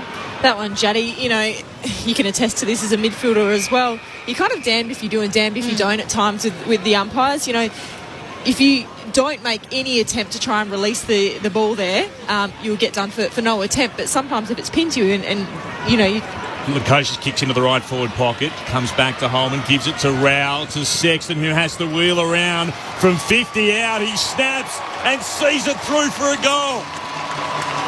So the Gold Coast respond again. Lovely finish from Sexton too. Did have to backtrack, got on his right, finished well. 8-4-52 the Bulldogs. Gold Coast 6-3-39. The Bulldogs lead back to just 13 points. 26 gone in the second term. No one on the goal line there for the Doggies either in defence. And again, it's just hard work built around winning the contested ball and that never say die attitude that we've seen from the Gold Coast, especially in that first quarter, and worked it around. Matt Rao, Sexton gets onto the end of a really nice kick around the body and bounces on the goal line. So you're probably not very happy as Luke Beveridge sitting in the box that no one was anywhere near that ball. No, this is a good contest. Gold Coast Suns putting up a fight here. I'm really, really enjoying watching how they're approaching this game, staying with it. Alex Sexton, all things remaining equal, to play his 150th next week. English down to Bontempelli, hooks it inside 50. Powell can't mark. Lukosius at the fall of the ball, overruns it. There to mop up. Here's Bowes for the Suns, tumbles it to the boundary. What will the umpires say? Deliberate or insufficient intent, as it officially is these days. Just doesn't quite roll off the tongue as well, does it, Clint? No. How many syllables in it? 4. That's deliberate, I mean. Richards runs around his man on the mark and kicks to half forward and onto the chest of Bowes for the Suns. That was amusing the other night. For those who don't know, Clint said easy to yell out deliberate in 2 syllables as you do in the crowd, and a lot of people corrected him and said it's 4, which I think he was acutely aware of the whole time. The Dogs win it back on the wing. Smith, the high ball inside 50. Underneath it they camp. Powell with the fist. Bowes dribbles it out of there. Jure can't quite gather it. Coming through, Garcia can. Handball to McRae. Dogs at half forward. Out to Bruce. Bruce floats it to full forward. Going up, taking a strong mark, Collins. Marks at fullback for the Suns. 13 points, the Bulldogs' advantage. 27 and a half minutes here into the second. 0437 774 774 our number. That was a good grab by the reigning fairest and best, Sam Collins. He's got it again. Ball into the left back pocket. Graham gives it back to Collins, who'll run to the right back pocket. Hands it off to Bowes. Beyond defensive 50. The kick towards the outer wing. Keith, in a better position, is able to outmark his opponent in King. Alex Keith, former Crow, former cricketer, now a Bulldog. Lances into the middle of the ground, stepped off his line, got tackled, just got a hand pass away. Very lucky to get away with that as the Bulldogs, through Richards, kicks towards left half forward, powers up, won it down. Bowes got a hand pass forward to Fiorini. They work it around. It came through Anderson, goes back again to Bowes, and then under pressure. Ball's knocked over the boundary line. Garcia just kept going for the Bulldogs. Applied the pressure, gets a result. Throwing it left half forward for the Dogs, who lead by 13 points. 28 gone in this second term. From the throw-in. Sorry, mate. English can't quite take it out of the ruck. Now Miller gets a handball away to Lukosius. He gets a handball to Fiorini. The Suns at half-back. Away to Sharp. Kicks towards the wing. Down in front, Hunter there for the Dogs. Back feeds it to Smith. He'll wheel and kick to half-forward in the Ugle-Hagen direction. Off hands, close to the boundary line. Norton can't keep it alive. Ugle-Hagen has been lively. It was a unique instance last year in which the number one draft pick with the academy going to a top team in the Western Bulldogs. Usually a team at the bottom of the ladder, as we know. As English slaps it down, Rowell wrapped up. Also the news of the day, if you've missed it, Dustin Martin with a kidney injury, set to miss the remainder of this AFL season. Suns will get a clearance. Sharp tries to run onto it. Fiorini gathers. Hand passed over his head. It was a look-away hand pass. And taken by Hunter immediately. Tackled by Sharp. It's been held in right up against the boundary. Nerang River wing. Ball up the call. Just shy of centre wing. Bulldogs defensive half. One down by English. Garcia couldn't take it. The Suns emerge with it. Fiorini gets a hurried kick. Only goes as far as Bailey Williams, and he's tackled by Sexton. The ball jars free. Chance here for Rankin. Hand pass over the top. I took a wicked bounce away from Rao. Couldn't believe it. Bailey Dale goes back to Bailey Smith. A couple of double shots of Bailey's. Dangerous moment across into the right back pocket. Atkins, though, is outpointed McNeil. He's got to play it all on his own in the left forward pocket. The kick goes to King and he marks. Wow. Little mistake. Gold Coast are able to make the Bulldogs pay, but can they make them pay on the scoreboard? Bailey Smith just needed to pop that a little bit more to advantage when you're kicking cross goal to a one-on-one contest, and unfortunately they lost their feet, and Gold Coast were able to find King, who Keith was nowhere to be seen. Dare I say it, too many Baileys can lead to problems. As King hammers it into the left-hand goal post. 6-4-40. That's a let-off to the Bulldogs. 6-4-40 Gold Coast, 8-4-52 the Bulldogs. Closing stages of the second term. It's the Bulldogs by 12. Bailey Dale kicks to halfback. King fists it down. Now roves it in the pocket. Big don't argue on Jure. It's the handball to Anderson. Time to steady. Says, I'll go myself. The wind just drifts it across the face. And through for a minor score. A lot of drift on that ball. For a long way, it looked like it was going through. Not to be. So 11 points, the Bulldogs' advantage. The kick in from Richards quickly to Hunter at left half-back. So Hunter to Bontempelli, who marks. Still at left half-back. What about playing on quickly? I'm going to have one more opportunity in this quarter, the Bulldogs. The kick is towards Bruce. Bounced off his shoulder. Hunter was down, so able to get a hand pass away. Dunkley under pressure from Fiorini. It ricocheted down towards Anderson. Now a chance for the Suns to go inside forward 50. Long kick from Bowes. Looked to be socket off the ground from the Suns. Would sit up the King. It won't quite, but the siren sounded anyway as he chased the footy towards the boundary. Looking to tap it back in, but that's all she wrote for a really entertaining first half of football. The Gold Coast hosting the Western Bulldogs. It's the visitors in front at the major break.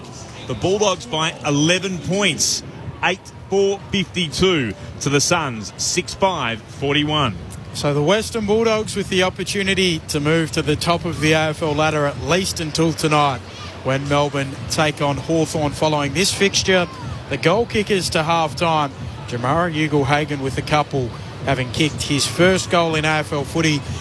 Jack McRae also with a couple to go along with 15 disposals, on track for 30 and back to his usual prolific best. Lockie McNeil with one, Caleb Daniel, Jason Johannesen and Tim English with the singles, while for the Gold Coast Suns, only the 3 goal kickers. Nick Holman with 3, a career equal best of 3. Ben Ainsworth with a couple and Alex Sexton with 1. Cara Antonio, the Fremantle AFLW captain, and Dana Hooker, the West Coast Eagles AFLW vice captain, are with us here on Grandstand AFL. What did you make of the first half? Yeah, well, I think we spoke about it halfway through that quarter. The key ball winners, I suppose, for the Bulldogs. Bont had 13 that quarter.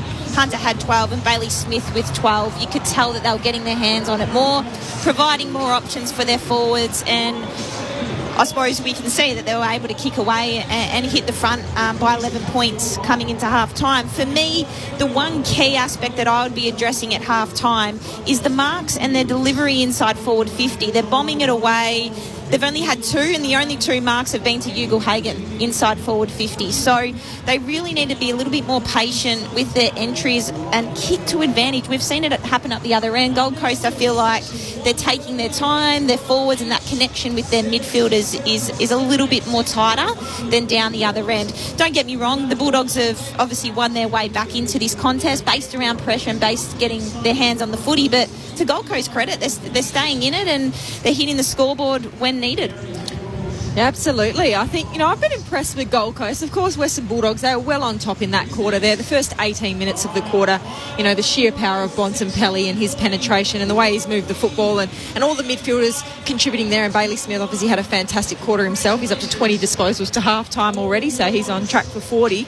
But I've been impressed with Gold Coast. They're staying in this game. They're playing against a top 4 team who, like Ben's mentioned, they could sit at the top of the table after this round. And they're fighting hard, the Suns. They're looking like a better team and they're playing better football. And I'm impressed. I'm really enjoying this contest. I think defensively as well, and I made mention when when Collins was off, Bulldogs were able to find find the scoreboard. I understand there were some midfielders that hit the scoreboard, but he really sets them up behind the footy. He's a big body. He uses his voice, and he's really that backbone of that defensive line. So when he was off, they looked a bit disrattled, and again he came on in that last 10 minutes, and you could see the amount of inside forward 50s that the Bulldogs had and couldn't capitalise on it. So I was really impressed with their defensive work, the Gold Coast. Yeah, and it feels significant. I mean, we did the game, Cara, I think, Dana, you were with us when Gold Coast lost to North Melbourne. From that point on, they beat Richmond. They beat GWS by a point last week. Now, before this year, across the past 3 seasons after round 10, they had 3 wins, 39 losses and a draw. And then all of a sudden they've had back-to-back wins, trying to win 3 in a row for only a 3rd time under Stuart Dew. Alistair Clarkson's departing. His name gets mentioned in dispatches up to the Gold Coast Suns. So it can be a significant turning of the wheel, even if they can't beat the Western Bulldogs today, who are one of the flag fancies. If they can push them deep, it is significant for this still fledgling club in how they're tracking, and particularly for their coach, you feel, Stewie Dew, who's now into a 4th season in charge. Yeah, I think, Ben, when we're us reflecting on a few weeks ago against North Melbourne, this is a completely different type of game that Gold Coast are playing. They're looking composed and they're looking like a really quality team. And what I'm liking about is the trajectory and where they're going. And obviously the confidence, beating Richmond a couple of weeks ago has done wonders for their confidence. And then obviously coming back to get that win just over GWS last week. Confidence goes a long way with how you can work together on the field, how your composure is, almost eliminate that perceived pressure. And we've seen them bounce back at times during the game where the momentum's been against them, but they've stayed composed when they've used the footy, and that's allowed them to get score on the board and stay in this game. One person who I do think is struggling, and I think it's emblematic of the importance of a good pre-season, which both of you will be able to speak to. Or, you know, when you miss for an extended period, that it takes a long time to get back to the level. Matt Rowell, only 8 disposals through to half-time in this fixture. Looking at him since his return, 5 games, averaging 14.6 disposals per game. Now, when you miss all of that period out from round one for an extended period with a knee injury, it's really hard to come back in and be yourself. You're playing catch-up continually, aren't you? Oh, you are. You definitely are. And obviously, with that shoulder and knee and those kind of injuries, then I suppose the confidence that you need to build up and getting... he's a contestable winner. He loves playing inside.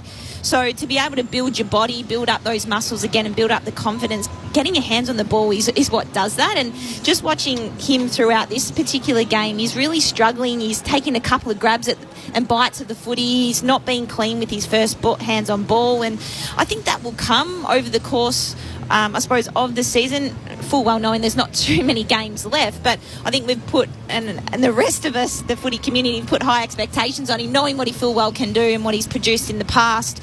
But look, I wouldn't be too disappointed. I think he's a 10, 15-year player at the Gold Coast Suns if that's where he chooses to stay. So I think, yeah, he obviously having a strong pre-season, in this upcoming off-season will be pivotal. And if he can stay injury-free, then he'll I don't want to put the commentator's curse on it, but he should win a Brownlow in his time if he can produce what we've seen him produce in the past. And I have complete faith that he will be able to with a full pre-season. I think it's just that catch-up factor.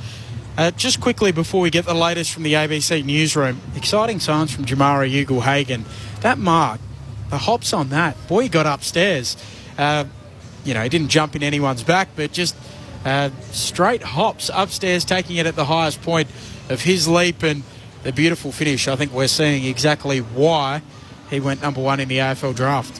What I really liked is when we actually saw that vision again, the mark itself was brilliant, but what he actually did prior to that mark to get to the advantage side, he had to put in a lot of work. He did a couple of little leads, then some body work, and then he gave himself the opportunity to lead out and take that mark. So, the mark itself was incredible, but that footy nous and that ability to move around inside 50 and work with the other forwards to get himself into that position was fantastic. So half-time in this twilight fixture between the Gold Coast Suns and the Western Bulldogs, and it is the Bulldogs 8-4-52, leading the Gold Coast Suns 6-5-41 at the half. Right now, it's time to pause and get the latest from the ABC newsroom.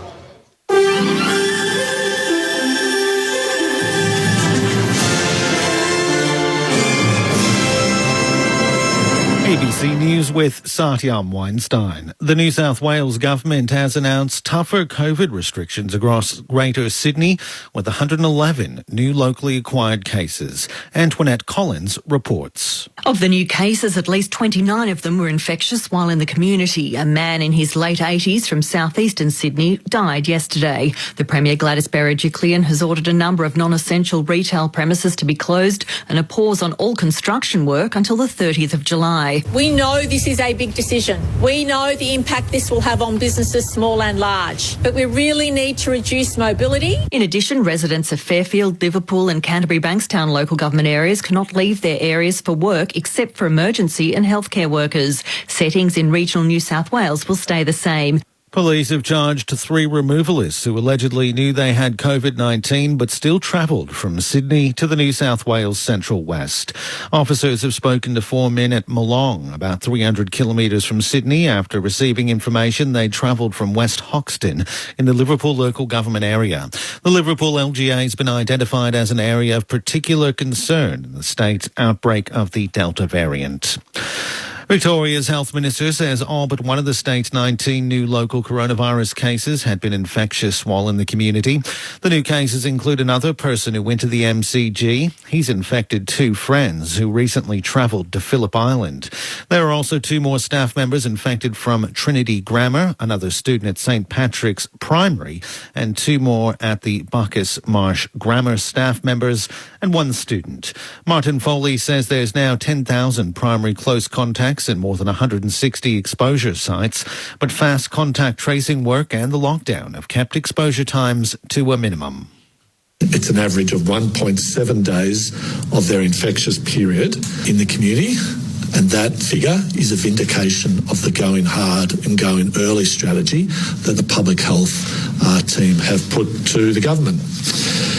The Tasmanian government will declare the entirety of New South Wales as high risk from midnight tonight, closing the border. Previously, Tasmania only declared 34 local government areas in the state as high risk. In the past week, about 1,400 people have travelled to Tasmania from regional New South Wales. There are currently about 500 travellers from high-risk areas in both New South Wales and Victoria in home quarantine. Acting Director of Public Health, Dr Scott McKeown, says New South Wales' situation is very concerning. We cannot at this stage take further risk on top of the risk that we are currently managing. And on that basis, I've advised the Deputy State Controller and the Premier that we will declare the regional area of New South Wales as a high-risk area. The federal government is dismissing suggestions it's played favourites over financial support for states and territories hit by coronavirus lockdowns.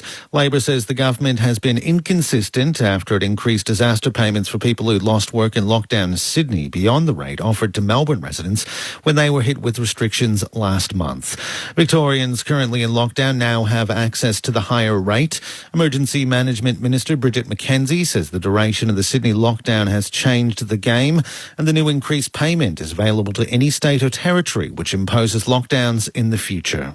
Well, I think when we look at how we've dealt with, as a state and federal governments, with the global pandemic, as issues have arisen, we've adjusted our response. That is absolutely the right and proper way to go about this.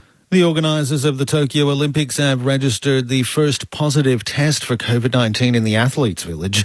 The case comes just 6 days before the Games are set to begin. The delayed Tokyo 2020 will be held mostly without spectators and under tight quarantine regulations. Games CEO Tarisha Muto says the confirmed case is a visitor from abroad involved in organising the event and has stressed the precautions being taken are for the safety of athletes. Inside the Olympic Village, we're doing complete COVID management. The athletes are taking PCR tests almost every day, or they're supposed to be. If they test positive, they'll be immediately isolated.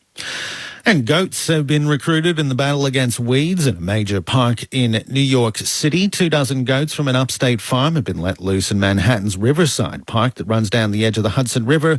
Spectators crowded around fences and counted down as the hungry goats were herded into the park. You're up to date with ABC News. Year 5, everyone else did their talk, and then I got up with my picture and I said, "This is my auntie Juanita. She was murdered by the King's Cross Underground." And then I sat down. It was 46 years ago. Sydney journalist Juanita Nielsen disappeared. Now Kieran McGee has started looking for answers. There were killers, there were corrupt police, and there were people who wanted Juanita out of the way. Hear Unraveled True Crime Juanita on the ABC Listen app or wherever you get your podcasts. The 2021 AFL Premiership season on ABC Radio and on ABC Sport Digital. Hunter has to give it back to the Bond, who runs by them all. Kicks low inside 50 and finds Hugo Hagen. Kicked his first goal in AFL earlier tonight. Boot the ball from 50, slide angle to the right of centre. A beautiful kick. He's got 2. English, a little tap, won it down to Daniel, got it out to McRae. McRae snaps on the left. And he was right in front, but was 30 out and still had to do a bit of work, but kicks truly for a goal. The Bulldogs stretched their lead out to 7 points. Off hands, coming through Garcia, his handball errant. To Graham for the Suns. Fiorini's kick under pressure. Dribbles towards McRae. Time to steady for 2 on the bounce. McRae puts it through. McRae kicks consecutive goals. And the Dogs have kicked 3 to start the second term. Montepelli goes and picks it up. Takes them on. Rao goes after him.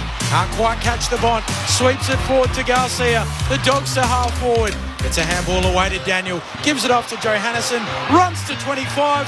Whacks it through. Beautifully done by the Dogs. It all started with the Bond. Cordy, then he'll send it deep inside forward 50. King up against Keith. Couldn't mark. Spills down to Holman. Moves it on to Ainsworth. He'll snap around the body from left full forward and kick his second. Ending a run of 5 unanswered goals by the Western Bulldogs. The Suns desperately needed something, and Ainsworth delivers. The coach kicks into the right forward pocket, comes back to Holman, gives it to Rowell, to Sexton, who has to wheel around from 50 out. He snaps and sees it through for a goal. So the Gold Coast respond again. The 2021 AFL Premiership season on ABC Radio and on ABC Sport Digital. Tremendous to have you with us as we watch a very enjoyable game of football at Carrara on the Gold Coast, round 18 of the AFL. 4 games to be played at this venue here this round as the AFL relocates. But it must be said, this was the one game that would have been played there irrespective. It is the Dogs leading by 11 points at the main break. 8-4-52 plays 6-5-41. Marcus Bontempelli has been immense for the Western Bulldogs. 19 possessions, 405 metres gained. Bailey Smith, prolific as he can be, the man who hasn't missed since he was picked up by the Dogs as well. And Jamari Ugelhagen, the man they call Mara, with 2 goals to start his AFL career in his second AFL match. Clint Wilden has some of the numbers up to half-time. What do they show, Clint? So, football headquarters for round 18, at least, unlike the MCG. It is Carrara, and the numbers look like this. Smith, as you mentioned, 20 disposals, Bailey Smith. Lockie Hunter and Bontempelli with 19. Dunkley's had it 16 times. McRae, 15. Bailey, Dale and Daniel with 14 touches apiece. For the Suns, Fiorini with 18 disposals. Miller with 14. So too Bowes and Anderson. Sharps had it 13 times. Powell with 12 total disposals. The Bulldogs 211 to Gold Coast 194. The kicks, the Gold Coast have had 20 more. In terms of hand passes, the Bulldogs 111 to the Suns 74. The marks, 56 to the Suns, 35 to the Western Bulldogs. Inside 50 though, Suns 5-2. That's in terms of marks, and inside 50s in total. The reverse, the Western Bulldogs 32-19. The tackles to the Suns 30-23. The contested possessions 69 apiece. The clearances to the Bulldogs 23-19. And in terms of free kicks, the Bulldogs 8, Gold Coast 4. On the scoreboard, the Bulldogs lead by 11 points, 8-4 to 6-5. And for whatever it's worth, 11-1 went ahead at half-time, the Western Bulldogs, and the Gold Coast Suns 8 times have trailed at half-time. The main break this year, and on all 8 occasions have failed to overturn the deficit and go on to win. Where to from here, Cara and Dana, in this second half? Well, I think we mentioned it just before half-time, but Gold Coast defenders, for me, is what's kept in this game. The likes of Bowes, Powell's been awesome, Collins and Ballard back there. Their ability to leave their direct opponent and impact the contest, going second and third man up, has been the difference for me. I mean, you look at the stats, Western Bulldogs have had 32 inside 50s and only had 12 shots because of that dominance from the Gold Coast defenders, and they're able to rebound the ball. And that midfield run, you know, Miller's been fantastic through that, and they're converting when they go inside. I mean, Gold Coast have had 19 inside 50s and had 11 shots on goal. So they're keeping themselves in it purely by their defensive work, and they're being able to rebound the ball really, really well. So to keep them in the game and to provide themselves, I suppose, the best opportunity to run the game out and potentially win, it'll be in that key defensive back six for them, and their ability to use their midfields to hit up their forwards. The other aspect I'm intrigued as this game goes on is the fitness levels of both the teams, and Western Bulldogs and Gold Coast Suns actually rank as the 2 highest running teams in the competition. So it's a battle of the fitness machines over there. I was looking at Sam Collins when he was on the bench getting his ankle tape, Juddy. You would have remembered, obviously, when he was at Fremantle, and he looks like a different person from that many years ago. He's really leaned up. He was always a big, strong unit, but he looks so lean now. Hard, doesn't he? Hard as. He looks incredibly hard, and I think that's a testament to the strength and conditioning team of the Suns and the work that they put into getting their team as fit as they are. And we do know the Western Bulldogs, they're a great running side as well. So who will come out the battle in the second half with fitness there as well? But you'd expect, the experience and the midfield power of the Bulldogs to probably get on top in this second half. A big night of sport really starts now with the second half of this match. The Open Championship continues at Royal St George's, the Tour de France, the time trial stage, and Corbin Middlemass to lead the team with the Hawks in Melbourne. It's the Dogs by 11 points as the second half gets underway. English wins the tap to McRae. Back to English to Bontempelli to McRae again by hand. Got tackled by Levens. Got a kick away as far as Giray. On to Williams for the Bulldogs. Kicks to left half forward. Wanted Garcia. The punch came from Ballard. Saw it over the line for a throw-in. Left half forward. As we speak, the Bulldogs on top of the ladder. For the moment at least on percentage. The game was to be stopped right now. Spun back in. English won it down to Bailey Smith. Gave it back towards McNeil. Wobbles a kick high up in the air. Then punched by Sharp of the Suns over the line. Bulldogs in this quarter kicking to the scoreboard end of Carrara. That's to the left of the broadcast position. They trailed by 5 points, the Bulldogs, at quarter time and led by 11 at the half. Free kick being spotted. It's coming back towards English from the ruck contest. Against Burgess. Standing the mark and peels to the umpire. What was that for? English puts it deep inside forward 50.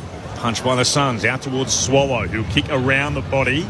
Quite far enough to be a mark even if it had been taken, but it's off hands and back over the boundary line for a throw-in. 48 out from the Bulldogs goal.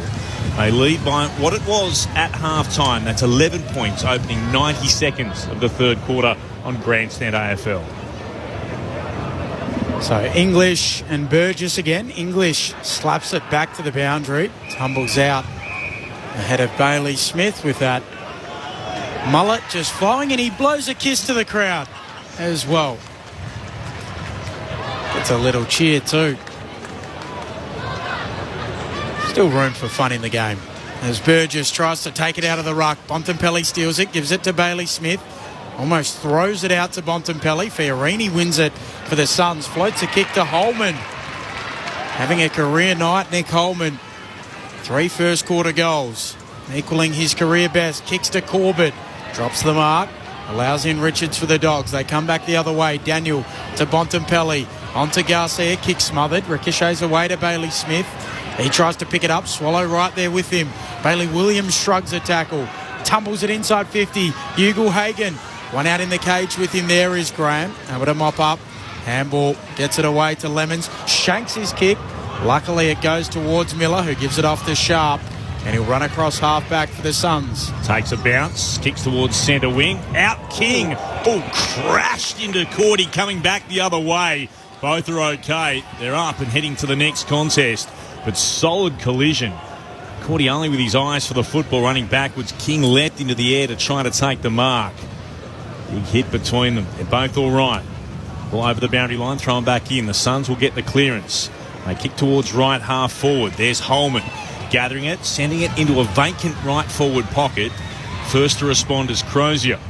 Gathers, kicks beyond defensive 50. McNeil can't mark. Waiting behind him is Sharp for the Suns. Fires the hand pass inboard to Miller. Miller will kick towards full forward. Crozier again, but best position and taking the mark. Ainsworth coming back. Fell to ground, was able to complete it. He'll go back and look for what will be his third. Well, a deep forward entry to Gold Coast. Again, had an outnumber down there. Crozier had to obviously go back with the flight of the ball and made no connection with it. And Ainsworth took a pretty easy mark in the end, didn't he, Hooks? Absolutely. So with a milestone goal, the last time he had a shot at the big sticks. For goal 51 of his career and third of the night from pretty much right in front. He's able to put it through, sending it into the second tier of the grandstand. Gold Coast, great start to the quarter for them. They've cut the Bulldogs' lead to 5 points. The Bulldogs 8-4-52. The Suns 7-5-47. 4 gone in the third. Grandstand AFL on ABC Radio and News Radio. Just repeating, if you've just joined us earlier today, Port moved into the top 4 with a 13-point win over the Saints. I just want to make comment. Jeremy Sharp is having his best game that he's played for the Suns, and this is only his 6th game for the club. Just a few weeks ago, they signed him on a 2-year extension, and he'd only just cracked into his first few games for the club. But he's playing exceptionally well, and he's really showing off why he deserved that extension so early on. And he's playing composed, and he was involved heavily in that passage of play that led to that goal. And the Suns really wanted him. They traded a future first-round pick to take him. Now, could be, without being rude to the Suns, it could be a top 6 pick. So they were desperate to get Jeremy Sharp, the boy from East Fremantle, as Miller gets a handball away. Swallow hacks it out of midair, but only as far as Bailey Williams at halfback for the Dogs. Back to 5 points. I must admit, it makes me very nervous. I'm not sure I'd have the gumption to do it as a list manager, trading first-round picks, betting on your own team. As Williams sends it to Jure at left half back. His kick too wide. There is Sharp on cue. Out of bounds on the full, he'll get the kick. Well, they're practicing what they preached in the Suns, because the whole build-up to this season was challenge accepted. We're going to force our way up the ladder. Certainly are. Here is a 19-year-old. Looks like he'd fit in on the Gold Coast with the long blonde locks as he kicks to half forward. Down in front, Corbett's kick smothered.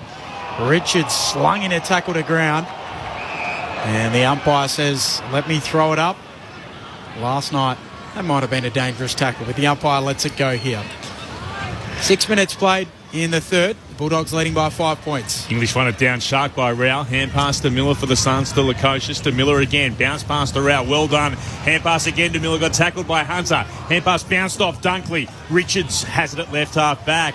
Bontempelli left it behind him, turned, went to gather the footy, got tackled immediately by Anderson. It's going to be a ball up. The pressure from Gold Coast is immense in this first kind of 5 minutes, and you can tell they've come out, they've got a point to prove, haven't they?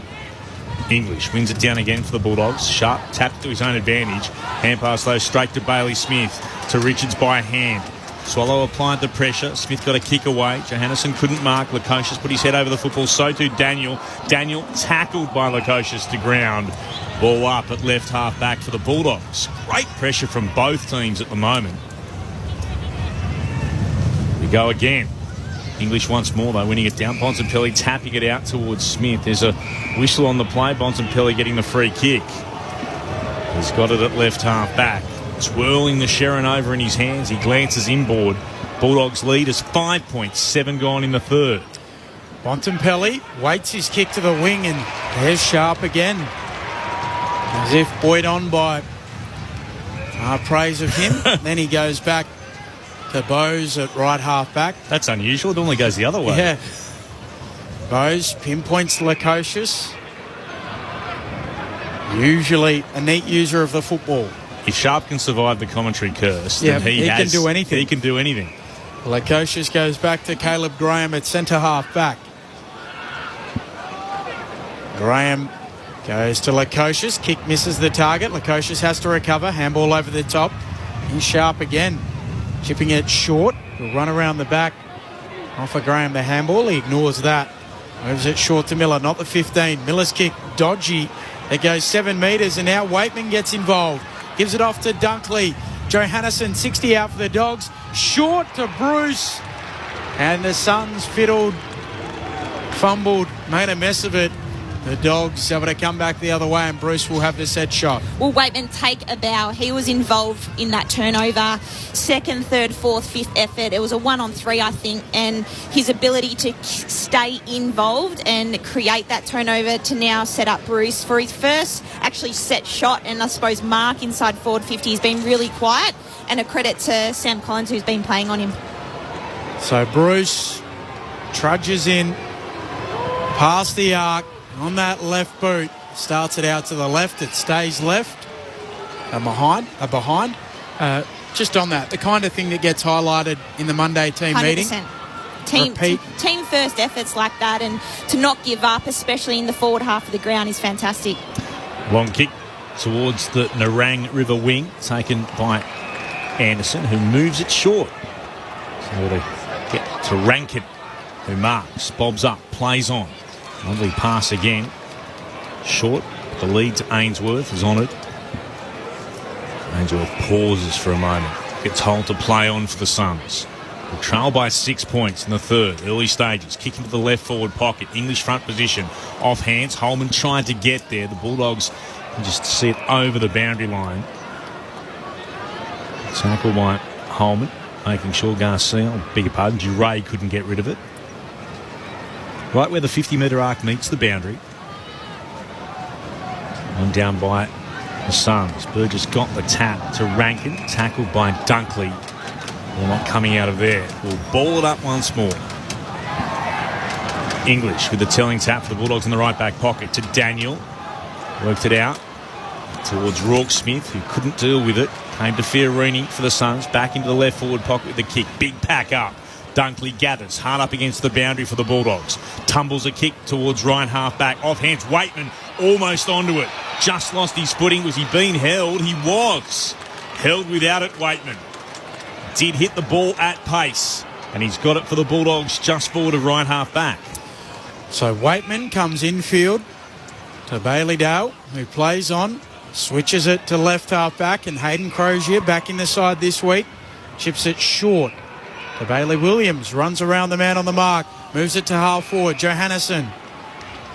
He runs around the man on the mark. Waits it to Waitman. How's that work rate for him to get off the ground? Free kick. So Lemons was dealt with. And we'll get the free kick. Oh, his work rate was fantastic. He was involved in that first contest down in D50, and his ability to work his way back forward to take that mark. He won't be impressed with the reversal there. And got no reward for all that running. None whatsoever. I think it was a block. Yeah, I'm still more impressed by his defensive chase moments ago, because it's easy to run forward when your team's got the footy, isn't it? It was Bontempelli, as you heard, that gave away the free kick. Back towards the commentary wing, off the hands of Keith. Down to Duray, to Dunkley, left half back. Gave it to Daniel under pressure. Back to Cordy of the Bulldogs. Kicked in the McRae direction. Gathers, and then got tackled immediately. Miller got him. Has he made enough of an effort? He has. It'll be a ball up. Suns players do the right thing, though. They go straight to Took Miller to say, well done. No chance for McRae then to gather and race away. What can the Suns do here? English wins it down. Miller couldn't take it. Dunkley could. Short hand pass back to Daniel. Allows him to get the kick away to Garcia. Tackled by Lemons. Out to Waitman. Threw it on the boot. The ball was touched on the way through. Rourke Smith couldn't gather. Neither could Atkins. Daniel could. To Johannesson. Now on to Bailey Dale. He takes a bounce and goes bursting down the outer wing. He'll head into the right forward pocket. Bruce stretches. Can't mark. Can he gather again? He can. It comes off his leg, diving forward. Collins had tackled him. Lucks of fortune. Bruce kicks the goal. Oh, well, that's a bit lucky for Josh Bruce. They're in the tackle. The ball's just dropped down and landed on his foot to roll through. Unbelievable. Sometimes these things happen. The Bulldogs are 9-5-59. The Gold Coast 7-5-47. The Bulldogs by 12 points. Well, that's not quite what he was expecting, but he has been able to just stick the boot at it and see it through for a goal. You always say to me, Clint, if you can be anything in life, be lucky. Yes. Absolutely. A bit like that Willie Rioli goal against Collingwood in that grand final where it came off the back of his heel. I don't even think he... That was, a little bit of luck goes a long way. Sam Collins has been fantastic tonight against Bruce, and I suppose having Stephen Martin out, Bruce has had to work up into the ruck as well. So it's a good, I suppose, reward for effort and his ability to cover the ground all night. He moves to 41 goals, equal with Tom Hawkins and Taylor Walker. 7 behind. Harry Mackay in the lead for the Coleman medal. Now he's in the ruck, Bruce. Taps it to himself. Gives it out to McRae. Feeds a handball towards the wing. Bailey Dale coming past. Rowell there with him. Rowell applies the tackle. And Court holding the ball. Flanders takes the advantage. Sends Gold Coast inside 50. Corbett goes up. King there too. Keith at the fall of the ball. Handball to Duray. He gives it off to Bailey Williams. He moves it to Bailey Dale. Bailey Dale kicks around the boundary line. Picked up there by Rourke Smith for the Dogs. He goes back to McRae. So McRae at right half back. McRae kicks towards the logo. Bruce can't mark at the back. Swallow gets involved for the Suns. So too Lemons. Handball away to Atkins. Loops it over the top to Fiorini. Gives it back to the Rat. Sidesteps Waitman. Sidesteps Daniel. Sidesteps Daniel again. Kicks inside 50. Richards gets a fist to it, but it puts it into the path of Sexton. Picks it up, swoops and goals. Sexton second. And the Suns come again. Back to 6 points, 1 goal. 8-5-53 the Suns, the Dogs 9-5-59. Sexton's ability to be clean there, to pick that ball up, gave him that option and opportunity really to kick that goal. But how composed was that there? And we spoke about Caleb Daniel before, making options difficult for his kicks, but he's always, putting on a bit of a show. Well, he just had that taught to him there. That was incredible play by Rory Atkins. He's had some fancy footwork today, but Gold Coast Suns, their intensity in this third quarter when they've come out has been truly exceptional, and they really want to win this. They've got the taste of success the last 2 weeks, and they want to win. Again, Keith's gone up into a contest when Richard had right away, and unfortunately I think Keith's player, Sexton, ends up reading it really well out the back. So, again, they need to be aware defensively not to go too many men up. Goal the difference again. What a great bounce. He's there for Bruce, was happy to tap it down. McRae gets the kick away towards left half forward. Riley Garcia couldn't quite mark under pressure. Hunter had it. Was he taken high by Powell? Yes, he was. And he'll get the free kick about 55 from goal. Lockie Hunter. Very congested forward 50. So he puts it up, hoping for Bruce perhaps. Norton was there, spilled down towards Fiorini. Sexton with a clearing kick. Bounced in front of Duray. Bounced and ricocheted away towards Hunter. Has to hand pass backwards to Bailey Dale. Dale kicks into the left forward pocket. Spoil was there for Graham. Came out the back. Battling McNeil against Lukosius. Both go to ground. Lukosius drags it in. Waitman tackles him. This will be interesting. Ball up according to the officials.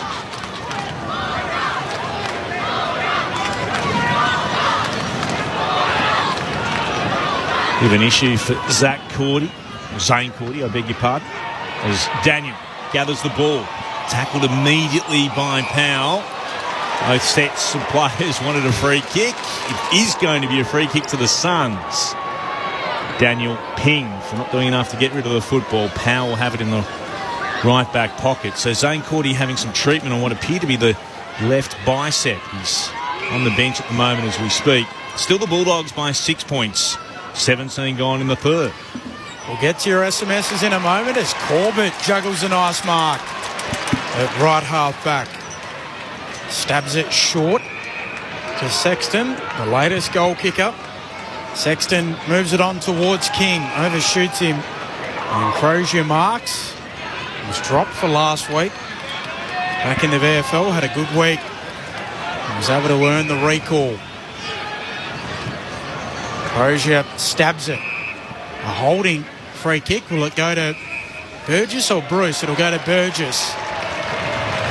Mark in Adelaide says, hello, enjoying the call here in Adelaide. The Suns are clearly on the improve. It seemed that way. As Burgess kicks Gold Coast to half forward. King comes in from the side, able to spoil it down. Bailey Smith there for the Bulldogs. Back feeds a handball to Keith. It goes back to Richards at fullback. Richards elects to kick beyond defensive 50. Looking for Rourke Smith. Right there with him is Sharp. Smith gets a nice bump. Garcia handballs over his head, turns it over. Oh, Bose changes his mind, drops the footy. Garcia comes back in for the Dogs, gives it to the Bont. Bontempelli takes a bounce, runs to the logo, out of side. Just got the hand pass away. Chance now to move it forward for the Bulldogs. Kick goes in the Waitman direction. Has he been tackled? Yes. Held for in the back against Lemons. Not to be. Ball up, the decision. The Western Bulldogs fans were not happy with that call right there, were they? Well, it's definitely a mark. There's no doubt it was a mark there. And then the moment he marked the football, which should have been paid in the first place, Lemons went into his back as well. So you could take your pick. Kicks inside forward 50 from Rourke Smith for the Bulldogs. Waitman's there again. So to McNeil. Precocious over the top of the football. Umpire will ball it up.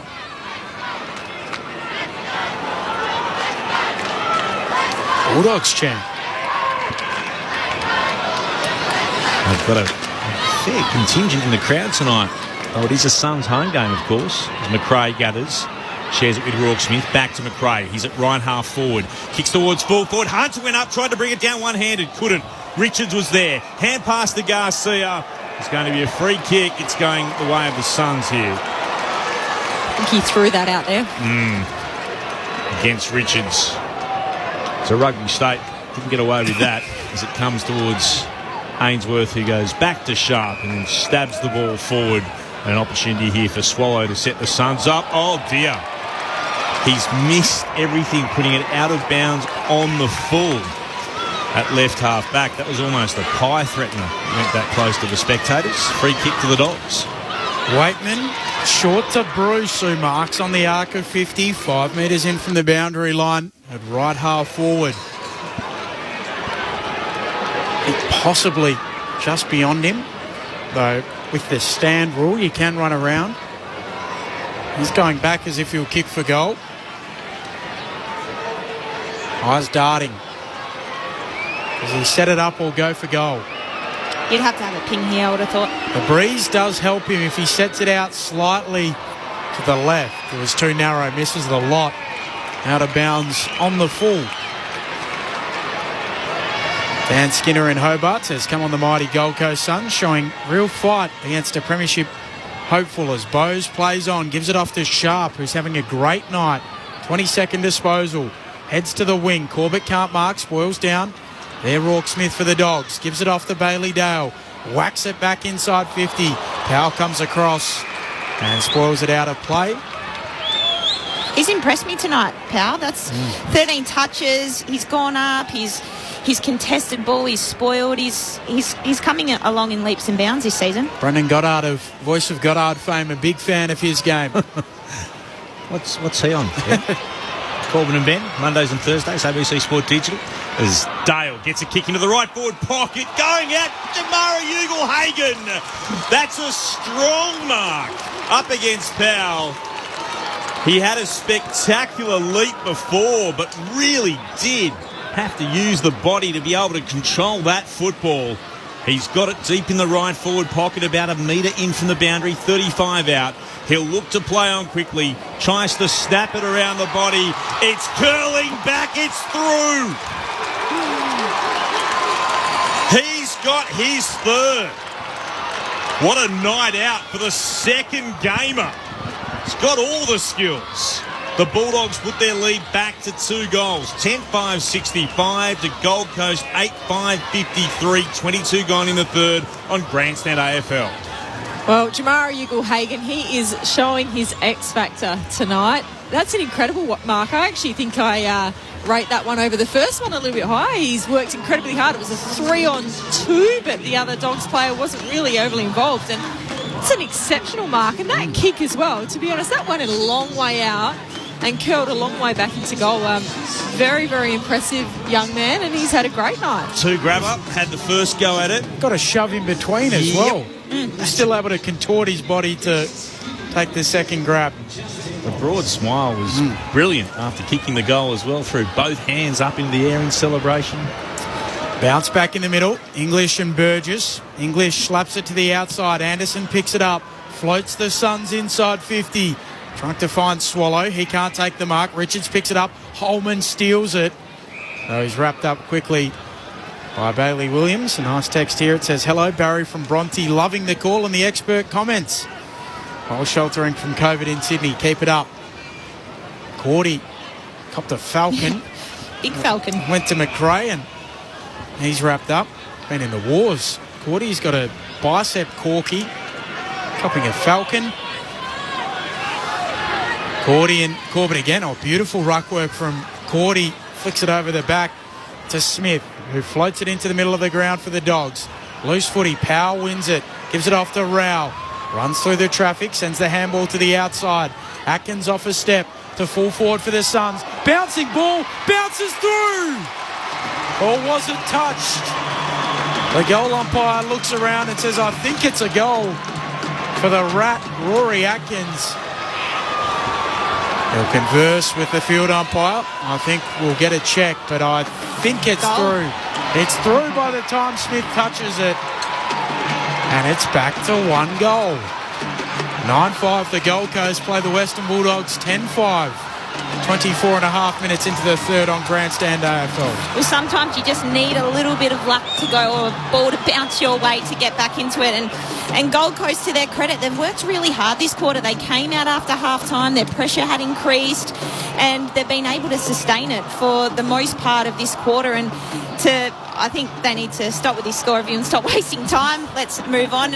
Clear goal, but fantastic to stay involved and to stay in the game by kicking another major. Oh, they're not calling this touched, are they? Surely not. Not from that angle, honestly. How could you overturn it from that angle? Umpire's call. It'll be a goal. Oh, touch!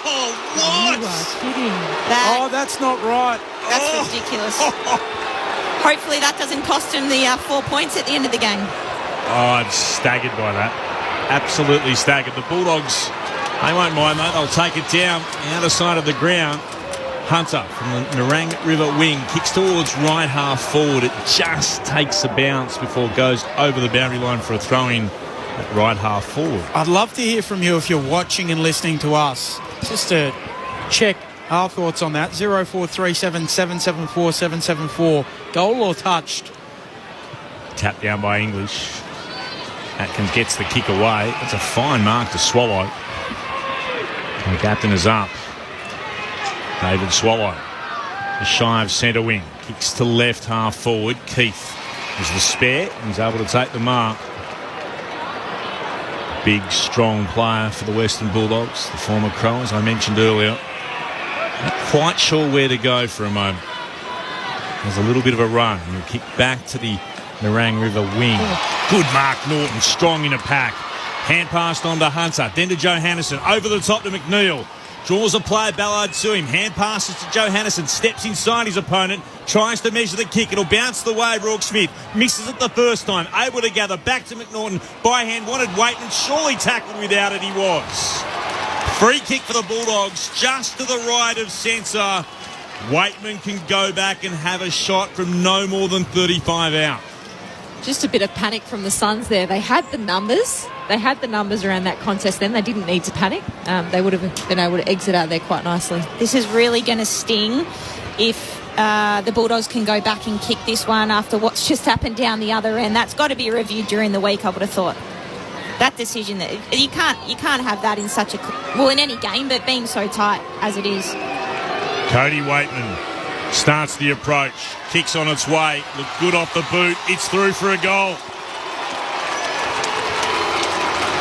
Waitman adds his name to the list of goal kickers. 8 different ones now for the Western Bulldogs, and they've got 11 in total. 11-5-71 to Gold Coast 8-6-54. The Bulldogs' lead, which we thought was about to be reduced to 6 points, now becomes a 17-point advantage. No problem with that free kick, but yes, the Suns, I still think they'd be scratching their heads about that review earlier. That's got to be a talking point during the week. You would have thought. Well, here we go. So, what a hoax. Great call.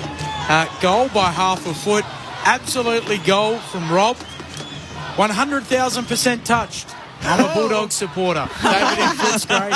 And Reece in WA says that was a goal. So, I think most think it was a goal, unless you're a Bulldog supporter. You're allowed to feel that way if you're a Bulldog supporter. That's perfectly fine. Tap was one down by English. The Bulldogs go forward again. Bontempelli tackled by Rao. Might have hurt his shoulder. As he hit the deck, he grabbed his right shoulder immediately.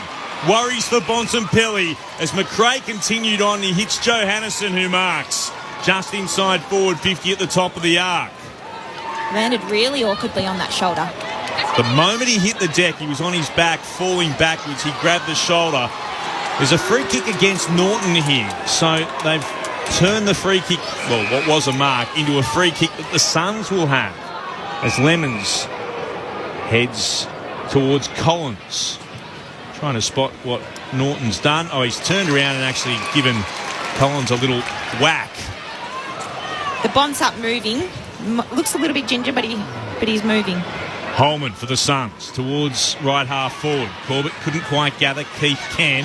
Tackled. Flanders got him. Ball spilled free.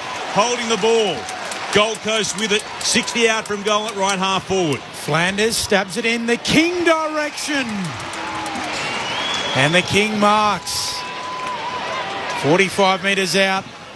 3 or 4 metres in from the boundary line. It'll be a tough kick. What a brilliant tackle by Flanders there. Unreal.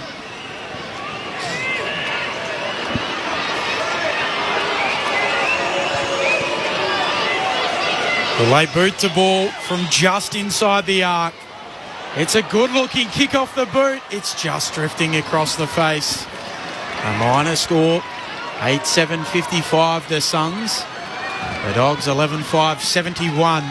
Close to three-quarter time here on Grandstand AFL. Dale with the kicking duties for the Bulldogs. Towards left half back. Norton tried to fly over Collins.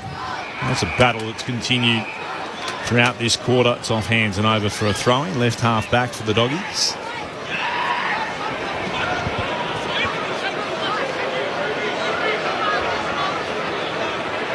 Ball to be spun back into play. Right position Burgess. Won it down to Miller. Bounced out towards Bontempelli. He's involved again. Came. About to say to Bailey Smith to Hunter, and then he was taken high immediately against Miller. Putting him around the head. So there's everyone just to calm down a little bit here. The experience of Lockie Hunter, the premiership player. 154 games of experience. Kicked in the Bruce direction on the wing. Off hands. Comes down to the Suns. Sharp. On in turn to Anderson. His kick was smothered. Bontempelli involved. Releases Garcia. Pops a hand pass inboard to Bruce from left half forward. Has too much on the kick. Clanger. Best way to describe that. And Lukosius marks as the siren sounds for three-quarter time. It remains an intriguing contest. Now, there's certainly a bit to talk about. The Bulldogs 11-5-71, Gold Coast 8-7-55. The Bulldogs by 16 points at three-quarter time. So taking a look at the goal kickers for the Western Bulldogs first. Jamara Ugle-Hagan with 3. Jack McRae with a couple. Singles to Bruce, Johannesson, Tim English, Cody Waitman, Caleb Daniel and Lockie McNeil.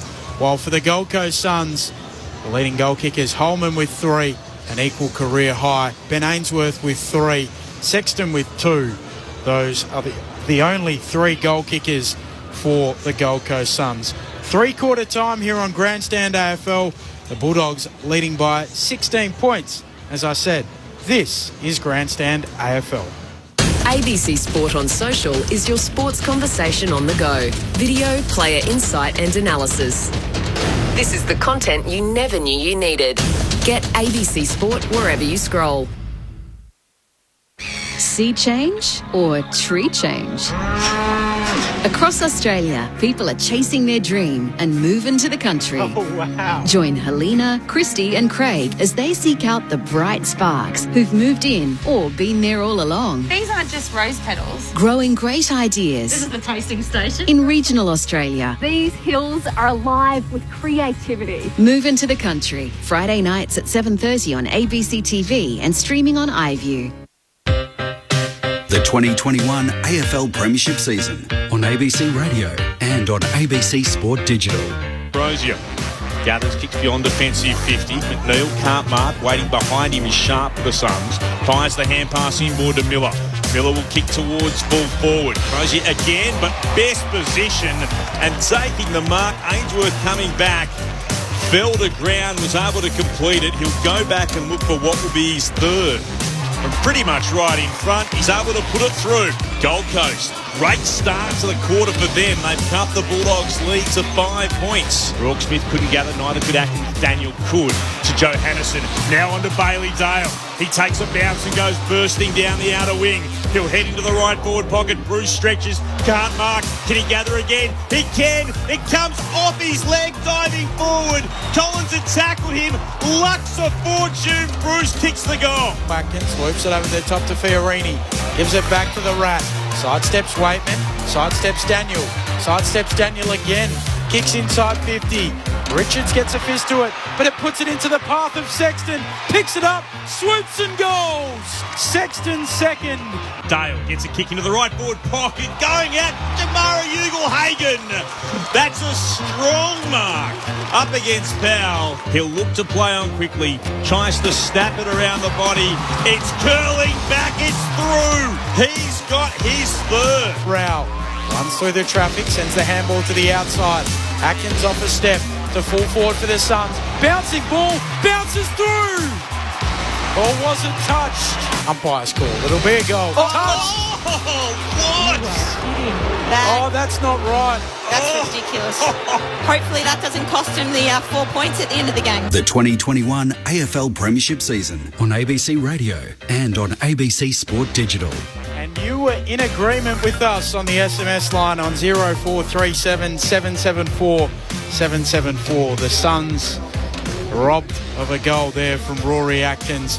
At three-quarter time, the Western Bulldogs leading by 16 points. Now, by the end of this match, the Western Bulldogs might move to the top of the AFL ladder. But Melbourne might have something to say about that when they take on Hawthorn tonight. The Grandstand AFL commentary team will be there, led by Corbin Middlemass, who joins us now. Corb. Thanks, Ben. The players just out on the ground conducting their preliminary warm-up at the moment. Melbourne not the Redlegs tonight. They're in the pink socks. It is the annual BCNA game for breast cancer awareness. Unfortunately, there's no no field of women today, which is usually what takes place. We have, of course, the pink lady in the middle of the ground. It's going to be a virtual event. There is no crowds. The floodlights haven't yet taken effect. We've just got the lights around the top of the grandstands, which is lighting the playing field at the moment, but another eerie feeling at the footy without a soul in attendance in terms of the patrons, that is. It's Melbourne and Hawthorn. The D's, as you said, a chance to win back top spot, 13-3. No real surprises with their lineup. James Harms was withdrawn yesterday with an ear infection. While for Hawthorn, they're one of the 8 clubs that have been caught up in the last 24 to 48 hours or so, given the COVID situation in Melbourne. So Connor Nash, who attended the rugby game back on Tuesday night across town at Amy Park, he's been withdrawn. He's got a negative result, but under the advice from Vic Health, he won't be playing for Hawthorn. James Cousins has taken his place. That is different from the situation with Rowan Marshall, who was also tied up, being involved in that event. So he played earlier today for St Kilda in their game against Port Adelaide. As I said, 8 clubs across the competition with either players or staff involved. Those clubs: Collingwood, Essendon, GWS, Sydney, North Melbourne, St Kilda, Hawthorn and the Western Bulldogs, with at least unofficial involved to have either attended the rugby or been to an exposure site in Melbourne. It's impacted us as well on Grandstand AFL, so Brendan Goddard and Brett Delidio won't be here tonight. They're awaiting their negative tests. But both in good spirits, we must point out. Andrew Mays is going to join me for the call, and a couple of champs. A premiership player from, of course, the Collingwood Football Club, Luke Ball. 300 gamer Nathan Burke will be here. Andrew Mays and Tim Hodges making up our call team tonight, Ben. Thanks, Corb. The final term underway here on the Gold Coast as Lukosius kicks the Suns to half forward. Corbett picks it up. He goes short inside 50 and spots up Rankin. He marks 45 metres out on a 30-degree angle to the right-hand side. They lead inside 50. Sexton begging for it. Rankin gives it off to Lukosius, who sets his sights on goal and finishes. Or are we going to check it? Surely not again. Be like Groundhog Day. It's at the other end of the ground. Oh, it's brushed the inside part of the post. Oh, they're a little bit stiff here. Can't catch a break, the Suns. It's brushed the padding on the way through. Oh. So that will be a minor score. Oh, Snicko. Thank God for Snicko. He's spiking. I reckon there's a deflection as well. It's almost gone to first slip off the post. So 16 points will be cut to 15 points. The Western Bulldogs lead a minute into this final term on Grandstand AFL. Inching closer. The Gold Coast. Certainly what they should be proud of is compared to what happened in round 5 earlier this season when it was a 62-point thumping at the hands of the Bulldogs. They've been right in it so far this evening. As Bontempelli kicks towards left half forward, turns it over. Collins with the defensive mark. Spears the pass to Rao. Running by Miller for the Suns. Low flat pass again to Sexton. Marks just forward of the logo. Sexton pauses for players to run forward. He'll kick into the right forward pocket. Good battle here. Comes off hands. Spilling down from Dale. Sat there for Richards. Hand pass Daniel. Had some space to work with. Hand passes again. Now the Bulldogs can run by. They can keep going. Dale took a bounce. Moves it into Garcia in the centre square. That's lovely football from the Bulldogs. He kicks inside forward 50 and finds Joe Hannison. They've gone pretty much coast to coast here. From the left back pocket to no more than 35 out from goal and right in front and a chance for their 12th. They were able to just move the footy with ease then, the Western Bulldogs, straight through the middle of the ground. It's the easiest way to goal. No Gold Coast players came up at the ball carrier to put any kind of pressure on it, and Joe Hannison got out the back and took an easy mark. Joe Hannison, Norm Smith medalist for 2016, with a goal already tonight. From right in front, he kicks his second. It's a telling goal in the context of the game because it pushes the lead out to 21 points, a game high 21 points. The Bulldogs 12-5-77 to the Suns 8-8-56. 3 minutes gone in the final term on Grandstand AFL. That kick there just perfectly, and Joe Hannison ran. I suppose it created that space that Joe Hannison needed to run in, but it was created in the back half of the ground for the Bulldogs, which in past weeks they haven't been fantastic with their intercept possessions and their rebounds from 50 that create goals. So, again, a fantastic start to this quarter by the Doggies.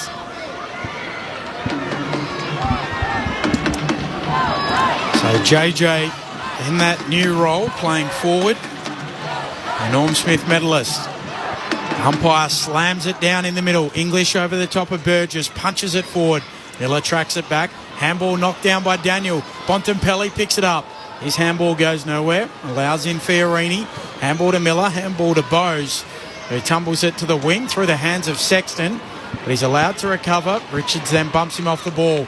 Wins it back for the Dogs. Kicks to Joe Hannison at half forward. Runs around his man. Passes beautifully onto the chest of Jamara Ugle-Hagan. He marks 40 metres out on a 45-degree angle and can go back for his fourth. That's Ugle-Hagan's fourth mark inside forward 50, and that's half of what the Bulldogs have been able to mark. So what a talent. What an absolute talent. Right side for a left footer. It's already been a big day. He sets this out to the left. He won't be goaling. Norton goes up. Ballard with a fist. And through for a behind. 22 points. The Dogs' advantage. 5 minutes into the fourth on Grandstand AFL. Great to have your company. He's had 8 disposals, 3 goals. Ugle-Hagan. Terrific second game for him.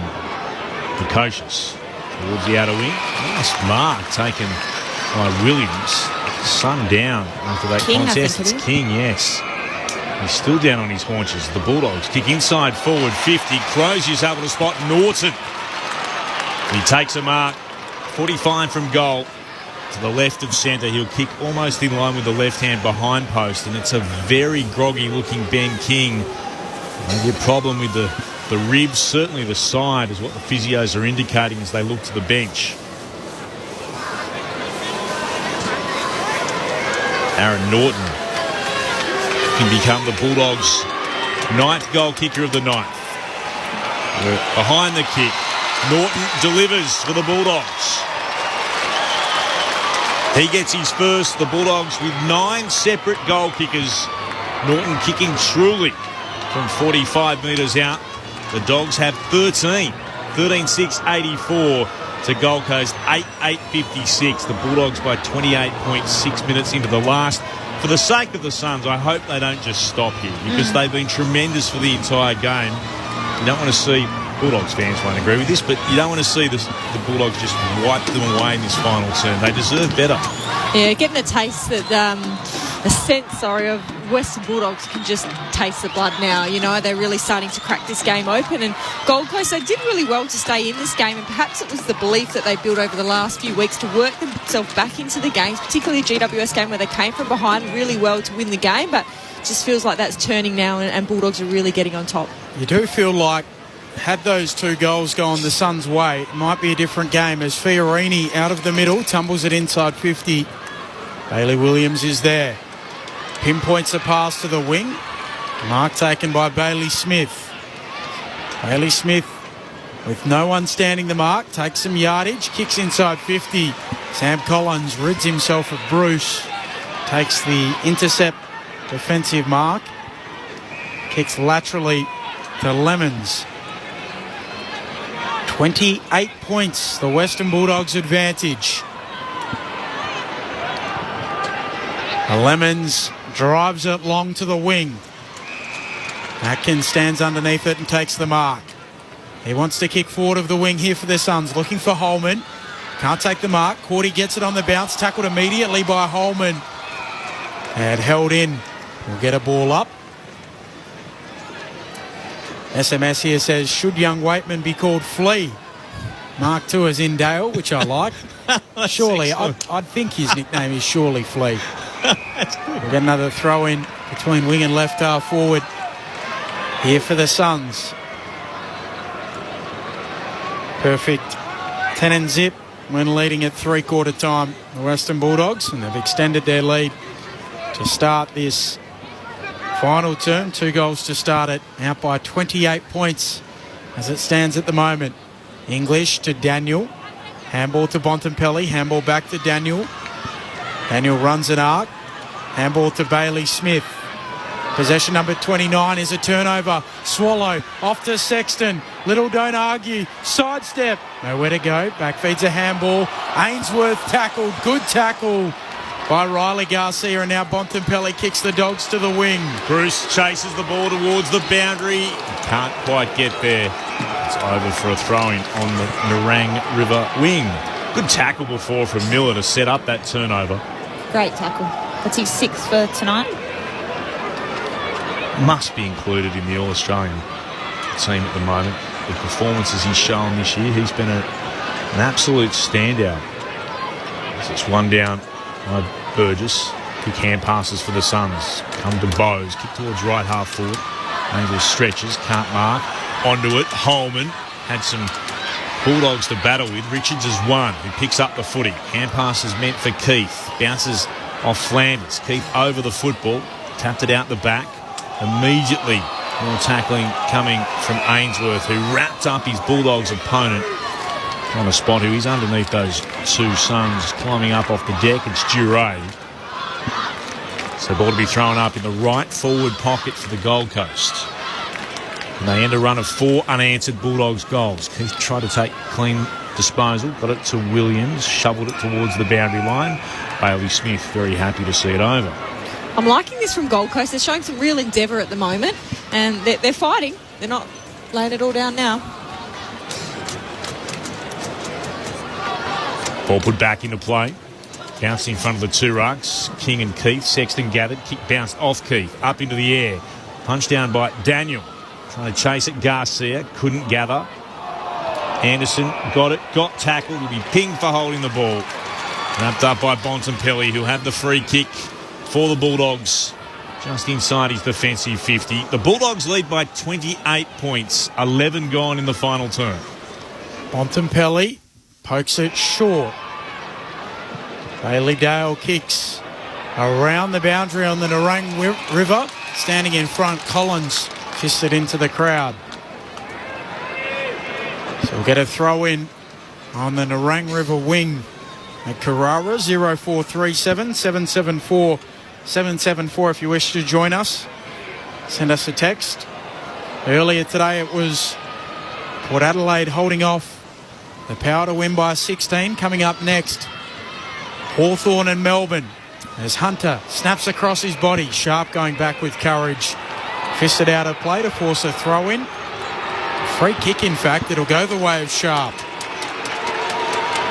So Sharp at right half back Comes inboard to Swallow, whose kick is almost a turnover. Bontempelli drops it. Fiorini slaps it infield. Picking it up, Miller to Anderson to Swallow for the Suns. Swallow kicks low, flat and hard. Taken by Corbett. They work it around again, the Suns. Fiorini towards Atkins. Hand passes on.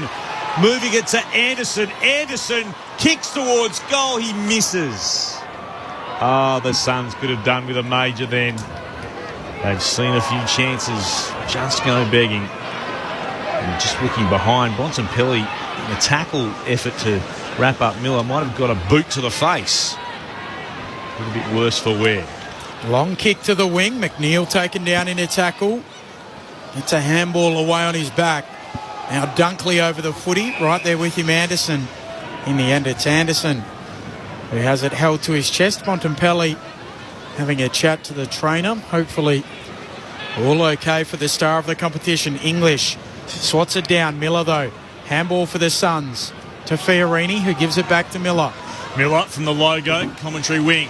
Kicks towards centre half forward. Ainsworth has it. He spots Holman leading out to the right forward pocket. Holman might have run underneath it. Has to track it to the boundary line. Gathers. Breaks one tackle of Richards. Then gets away from Dale. Kicks towards the hot spot. Stretching. Williams can't mark for the Bulldogs. He'll tap it out between the legs of Smith. Still there to be won. Scooped up by Dunkley. Hand pass to English. They've done this well, the Bulldogs. To Bailey Smith. Oh, wobbly looking kick towards centre wing. Getting in front. Lemons, tackled by Garcia. Got the hand pass back to Bowes. Then to Powell. He'll kick in the direction of Miller. And Miller gathers in the centre square. Miller gets a handball away to Sharp. Outside edge of the square. He chips it short. Lukosius marks. A fantastic kick. He runs around his man. Sets it up. Sexton in good position. Can't complete the mark. Roves it on the bounce. Snaps on goal. Puts it across the face. Well, the Suns, they've had opportunities in this fourth quarter. They've had some opportunities. They've had some good looks. So a minor score. Someone's onto me. I must have misspoke. Port held off St Kilda, not the Power, as it was. My mistake. We can say Port have climbed into fourth on the ladder with their 13-point win. As the kick is beyond defensive 50 by the Bulldogs, and English sends it over the boundary line at right half back. They're having a red-hot dip. A dip as red as their jumper, the Gold Coast Suns. 8 inside 50s to 4 in this quarter, but they just cannot convert in front. Throwing in again. That one down by Burgess. Trying to get to it, Lukosius. Short hand pass into traffic. And Sun in Corbett might have been taken a bit high there. No, it's going to be Bontempelli's free kick. So he's happy to get the free kick. He'll have it at right half back. Corbett up and wipes his nose after getting one with a player running in front of him. Bontempelli goes across half-back. He'll send it deep back inside his defensive 50 to Jure. Kicks beyond defensive 50. Marked out there by Cordy. Cordy moves it short. Then to Richards. Centre wing. Rang River side. The kick is to Waiton. Diving forward. Takes the mark. This time it's paid. Looks what's ahead of him. Doesn't like what he sees first time. Shakes the head and then looks to put it in the direction of Bruce. He couldn't quite mark there against Ballard. The ball off hands and over the line for a throw-in. Right where the 50-metre arc meets the boundary at left half forward. Spoils are an interesting stat. 45 to 15 in favour of the Gold Coast Suns. We spoke about it at half-time, their defensive work, the Gold Coast, and it just shows in the stats, plus 30 in spoils. St Kilda already on their way to WA after that game earlier today as Bruce takes it out of the ruck. It's a handball away, so they're slated to play the West Coast Eagles next Saturday night out west. So already heading west. Bruce in the ruck, taps it down, straight to Bailey Smith, snaps across the body to full forward. Ballard in front. Becomes such a nice player for the Gold Coast Suns, Charlie Ballard. Goes to the back pocket, and Sharp, who's had a big day. He goes long to the wing. King roves it off hands, breaks a tackle, handball away to Watkins. Steps back into traffic, then kicks to half forward for Gold Coast. Going up, Ainsworth unable to take the mark. Now Corbett applies the tackle on Richards. He's got him in a headlock. And the umpire will ball it up. the St Kilda flight is because the way that the quarantine system works, they have to do 7 days. If they arrive before midnight, that counts as a day. Yeah. So they'll be able to play next Saturday. And they'll still be in quarantine at Joondalup Resort, I'd suggest, as Gold Coast come away with it. Quick kick towards full forward. King bumped off it. No. Free kick against Bailey Williams. Cara Antonio doesn't like it. I don't like that at all. That's pure Bodies.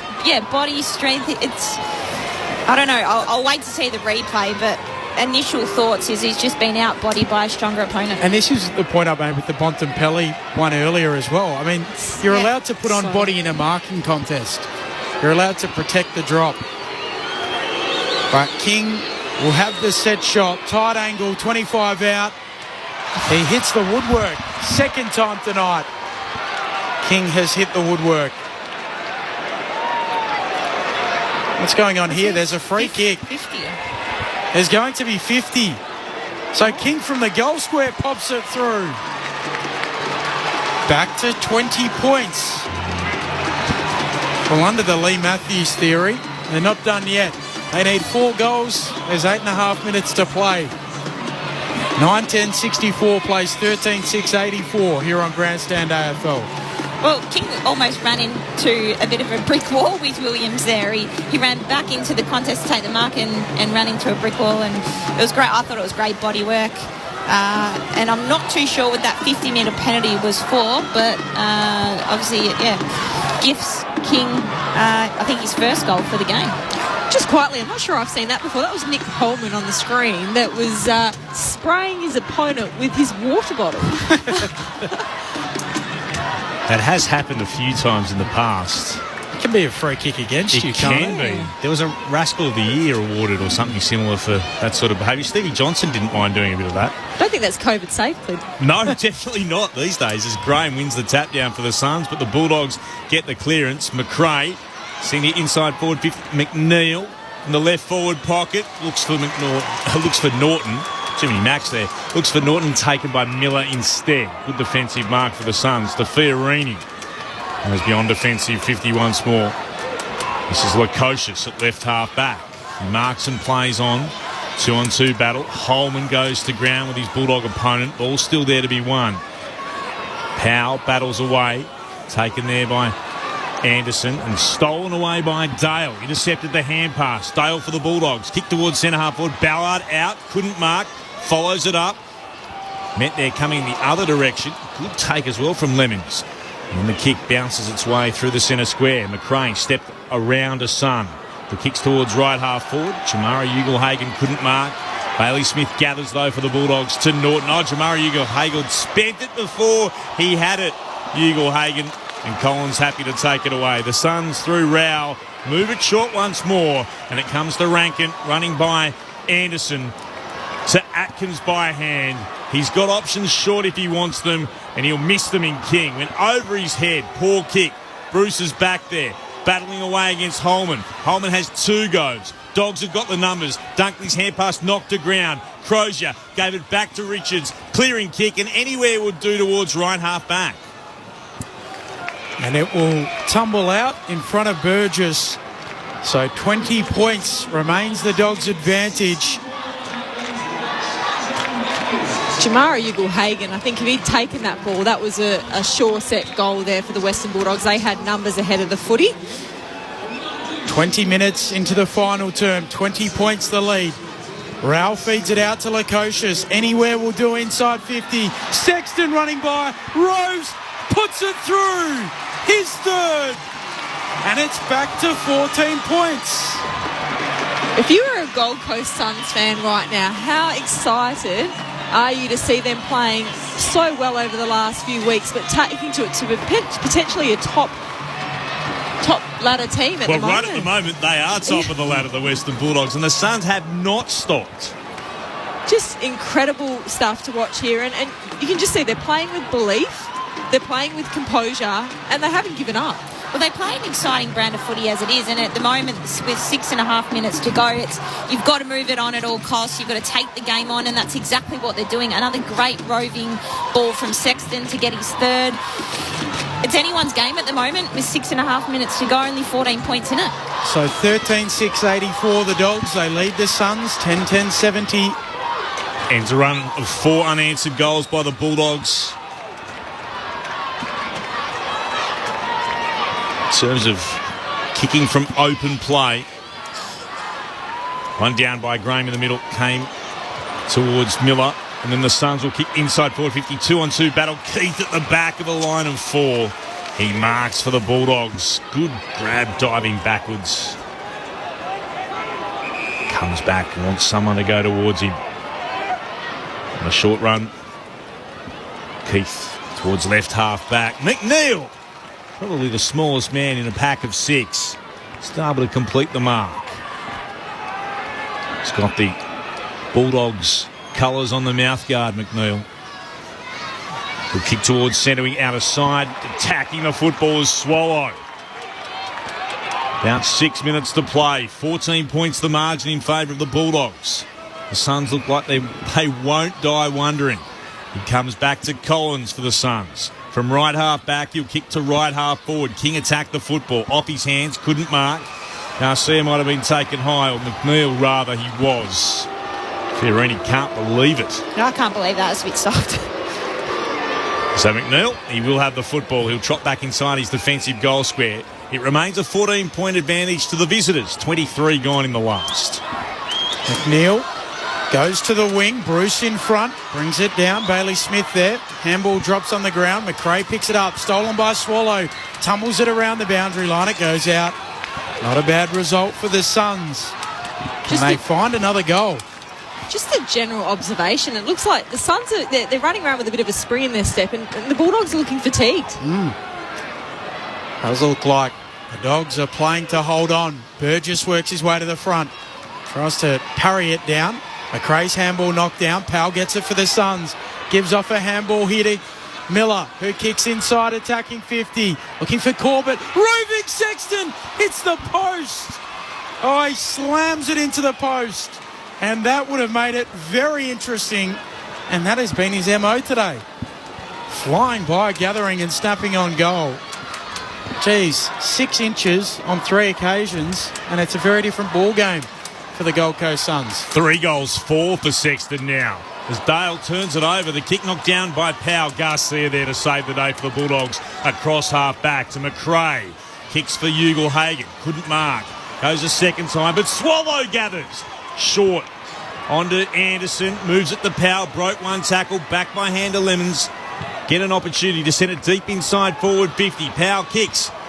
Numbers up. Spills down for the Suns. It comes to Lukosius. Drops it first time. Got it on again to Rankin. Hand passes forward. Ainsworth had more time than he knew as he kicked around the body and couldn't get the accuracy or the distance. Has it been across the behind? I reckon maybe it was marked on the behind line by Crozier. They're going to send this upstairs. But he did have more time, Ainsworth, didn't he? Disappointing. They were outnumbered ahead of the footy as well. They'd worked so hard to run inside forward 50 and butchered it a little bit. Kicked 3 goals today. Ainsworth was on his own. He had no one within 5 metres of him. He turned and blazed away. Where if he'd been able to settle, he could have kicked truly. No score is the review, which, as we suspect, Crozier did mark in front of the behind line. So still it's a 13-point game in favour of the Bulldogs. Can they hang on? Crozier kicks it really wide, out of bounds on the full. Oh, another chance here for the Suns. So Bowes just sets it up into the pocket. King will launch, juggles and marks. Close to the line, was it out? Did he juggle it out? He did juggle it out. Oh, they're right on the precipice, but just not quite. Oh, it looks like he did on the replay as well. King in the ruck. Flicks it down. McRae there. Now Bont on his non-preferred. Kicks across the face of goal. Lukosius and Rourke Smith. Lukosius can't keep it in. Thought he was being held. The umpire says throw it in. The Bulldogs just need a real steady mark coming out of D50, and they can't get it at the moment. The Gold Coast Suns are set up really well defensively, one-on-one. And unfortunately, the Bulldogs are turning it over at every opportunity they get at the moment. Throwing back into play. What a game. What a finish. English takes clean possession. Kicks towards the logo. Commentary side. Swallow dropped the mark. Had time to gather back to Ballard. Chance to go forward here. Anderson on in turn to Powell. Tackled by McRae straight away. What will the umpires do? Oh, I thought that was holding the ball. Had his arms free, didn't he? He did, and made no effort to get rid of it when he was taken to ground. Interesting. Very interesting. Ball up the decision. English with the tap. Rourke-Smith couldn't pick it up. Bontempelli could. Can he get away from Fiorini? He can't, so he's forced a hand pass backwards to McRae, and that's a clever pass. Found McNeil in space in the centre square. Kicks for Duray to run onto it. He'll stab a ball inside forward 50 to Waitman. This could be the killing blow for the Bulldogs to wrap this game up. Well, that was the steadying mark they needed to just gain the momentum back. It's been a bit back forth, a bit of aerial ping pong for the last 5 or 6 minutes, and an elite kick inside forward 50 to Waitman, and could go back and kick one. Has one today. A big kick for the Bulldogs. It's on its way from 45 metres out. He steers it through. It'll give the Bulldogs the 4 points and send them to the top of the ladder. He's got 2 goals. The Bulldogs have got 14. 14-6-90 to Gold Coast, 10-11-71. It's a 19-point lead to the Bulldogs as we go past the 28-minute mark. A lovely strike of the ball by Waitman there, but for only having 9 disposals, I feel like he's been in everything in this game. Every contest, he's had a real presence around the grounds and deserving of this goal. You know, he's worked hard today for the Dogs. Could not agree more. He's an impact player, isn't he? And he's no doubt he'd be a character in the change rooms just by the way that he goes about his footy as well. Great hairdo too. Long blonde locks. Bounce back in the middle. Burgess and English. English wins the tap. Burgess keeps going. Bontempelli comes through. Swoops on the loose footy. Stabs it inside 50. Too hot for Johannesson. Drops the chest mark. Goes back and gets it. Handball to McRae. Handball to Hunter. Runs to 40. Sets his sights on goal. It's short. And the mark taken by Sharp. He's had a big day. 28th possession and up over 450 metres gained. Moves it to Powell, who kicks the Suns beyond offensive 50. Sexton roves his own drop mark. Gets a handball away. Holman fights on after it. Coming through Dunkley. Dunkley's held up. Taken to turf by Holman. And we'll get a ball up on the broadcast wing. 19 points the Bulldogs lead. They're going to head to the top of the AFL ladder with Melbourne still to play tonight. Powell gets the clearing kick away towards left half forward for the Suns. Holman's able to gather. Kicked around the body, running onto it. Ainsworth gathered it beautifully from the left forward pocket. Threw it on the boot. He's missed to the left-hand side. They've had their chances in this quarter, the Suns. They've kicked 10-12-72. So that means they've kicked 2-5 for the term. The Bulldogs are 14-6-90. Late stages, final term. Duray goes long. English 2 hands to it. Down in front, Garcia. Handball straight to Rowell. He's wrapped up. Hasn't had a big day, Matty Rowell. Worked his way into it. 15 disposals. Burgess for Fiorini from the tap. Free kick. And the free kick will go to Fiorini. Gives it off to Sharp. Been everywhere today. Sets it up towards full forward. Corbett reaches over them and takes the mark. In the pocket. Corbett has presented well all night. Without kicking a major, will get a chance late. Great mark. Really good contested mark. And Josh Corbett, 5 score involvements from his 10 disposals. Will go the check side from the pocket, narrow. Rushed it slightly under the time pressure, and it's back to 17 points. Sorry, Cara. No, I feel like that's just summed up the Suns' fourth quarter there. They've had opportunities, but just haven't been able to convert and just haven't made the most of them. It really was winnable. You have a look at what they've been able to score in this term. It's 3 goals, 1 to the Bulldogs, 2-6 to Gold Coast. Suns have it again. Attacking edge of the centre square. It's with Swallow. Kicks to full 40. Wants King, who marks. That is a good grab. It's only academic in terms of the margin. The time's going to beat the Suns, but they certainly haven't given up. King steers it through. He gets his seconds.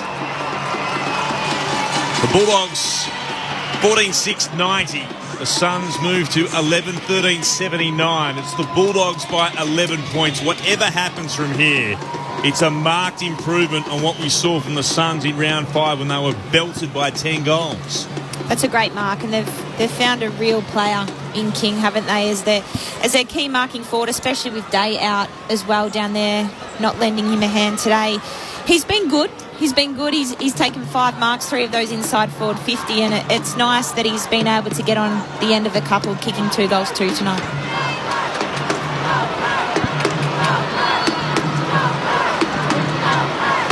So 11 points. Could have been different. A couple of close calls for the Suns. Would have made for a more interesting finish. English and Burgess in the middle. Up they go, both with hands on it. McRae trying to get a handball away, caught holding the ball. And the Western Bulldogs are top dogs, top of the AFL ladder at least for now. They hold off the plucky Suns to win by 11 points at Carrara.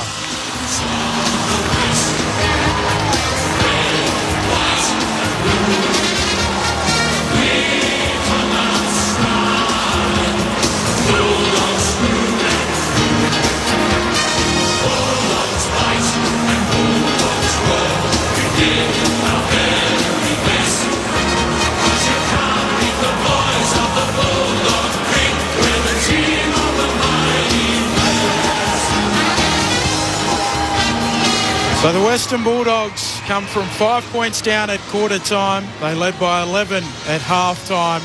At three-quarter time, they led by 16 points. It was 3 goals apiece in the final term, and they go on to win by 11 points in the final summary. We saw the arrival of Jamari Ugle-Hagan, who finishes with 3 goals. Jack McRae with a couple, singles to Bruce Waitman, McNeil, Norton, Caleb Daniel and English. Johannesson also with a couple. So 14-6-90 plays 11-13-79. Carl Antonio and Dana Hooker watched it all with us here on Grandstand AFL, and it could have been very different for the Gold Coast Suns if they had a couple of moments go their way. Yeah, I feel like Gold Coast, they can really hold their heads high on the game that they put together today. They didn't stop fighting really to that last second, even when you knew the Dogs had it sewn up. But their effort, their endeavour, the way that they're playing with confidence, their kicking efficiency and the way they're moving the ball has significantly improved from what it was earlier in the season. So there's a lot to like about the Suns. If I'm being honest, I think that the Bulldogs are quite lucky today. I feel like the Bulldogs did what they needed to do to get by today, and they showed some class, particularly in the second quarter. And Bontempelli, the way he played, that really drove them to get where they are now. But the Suns, I think that they played really well today and are a little bit unlucky, and some on their own foot there and their own boot there with not being able to convert, but unlucky to not walk away with the win.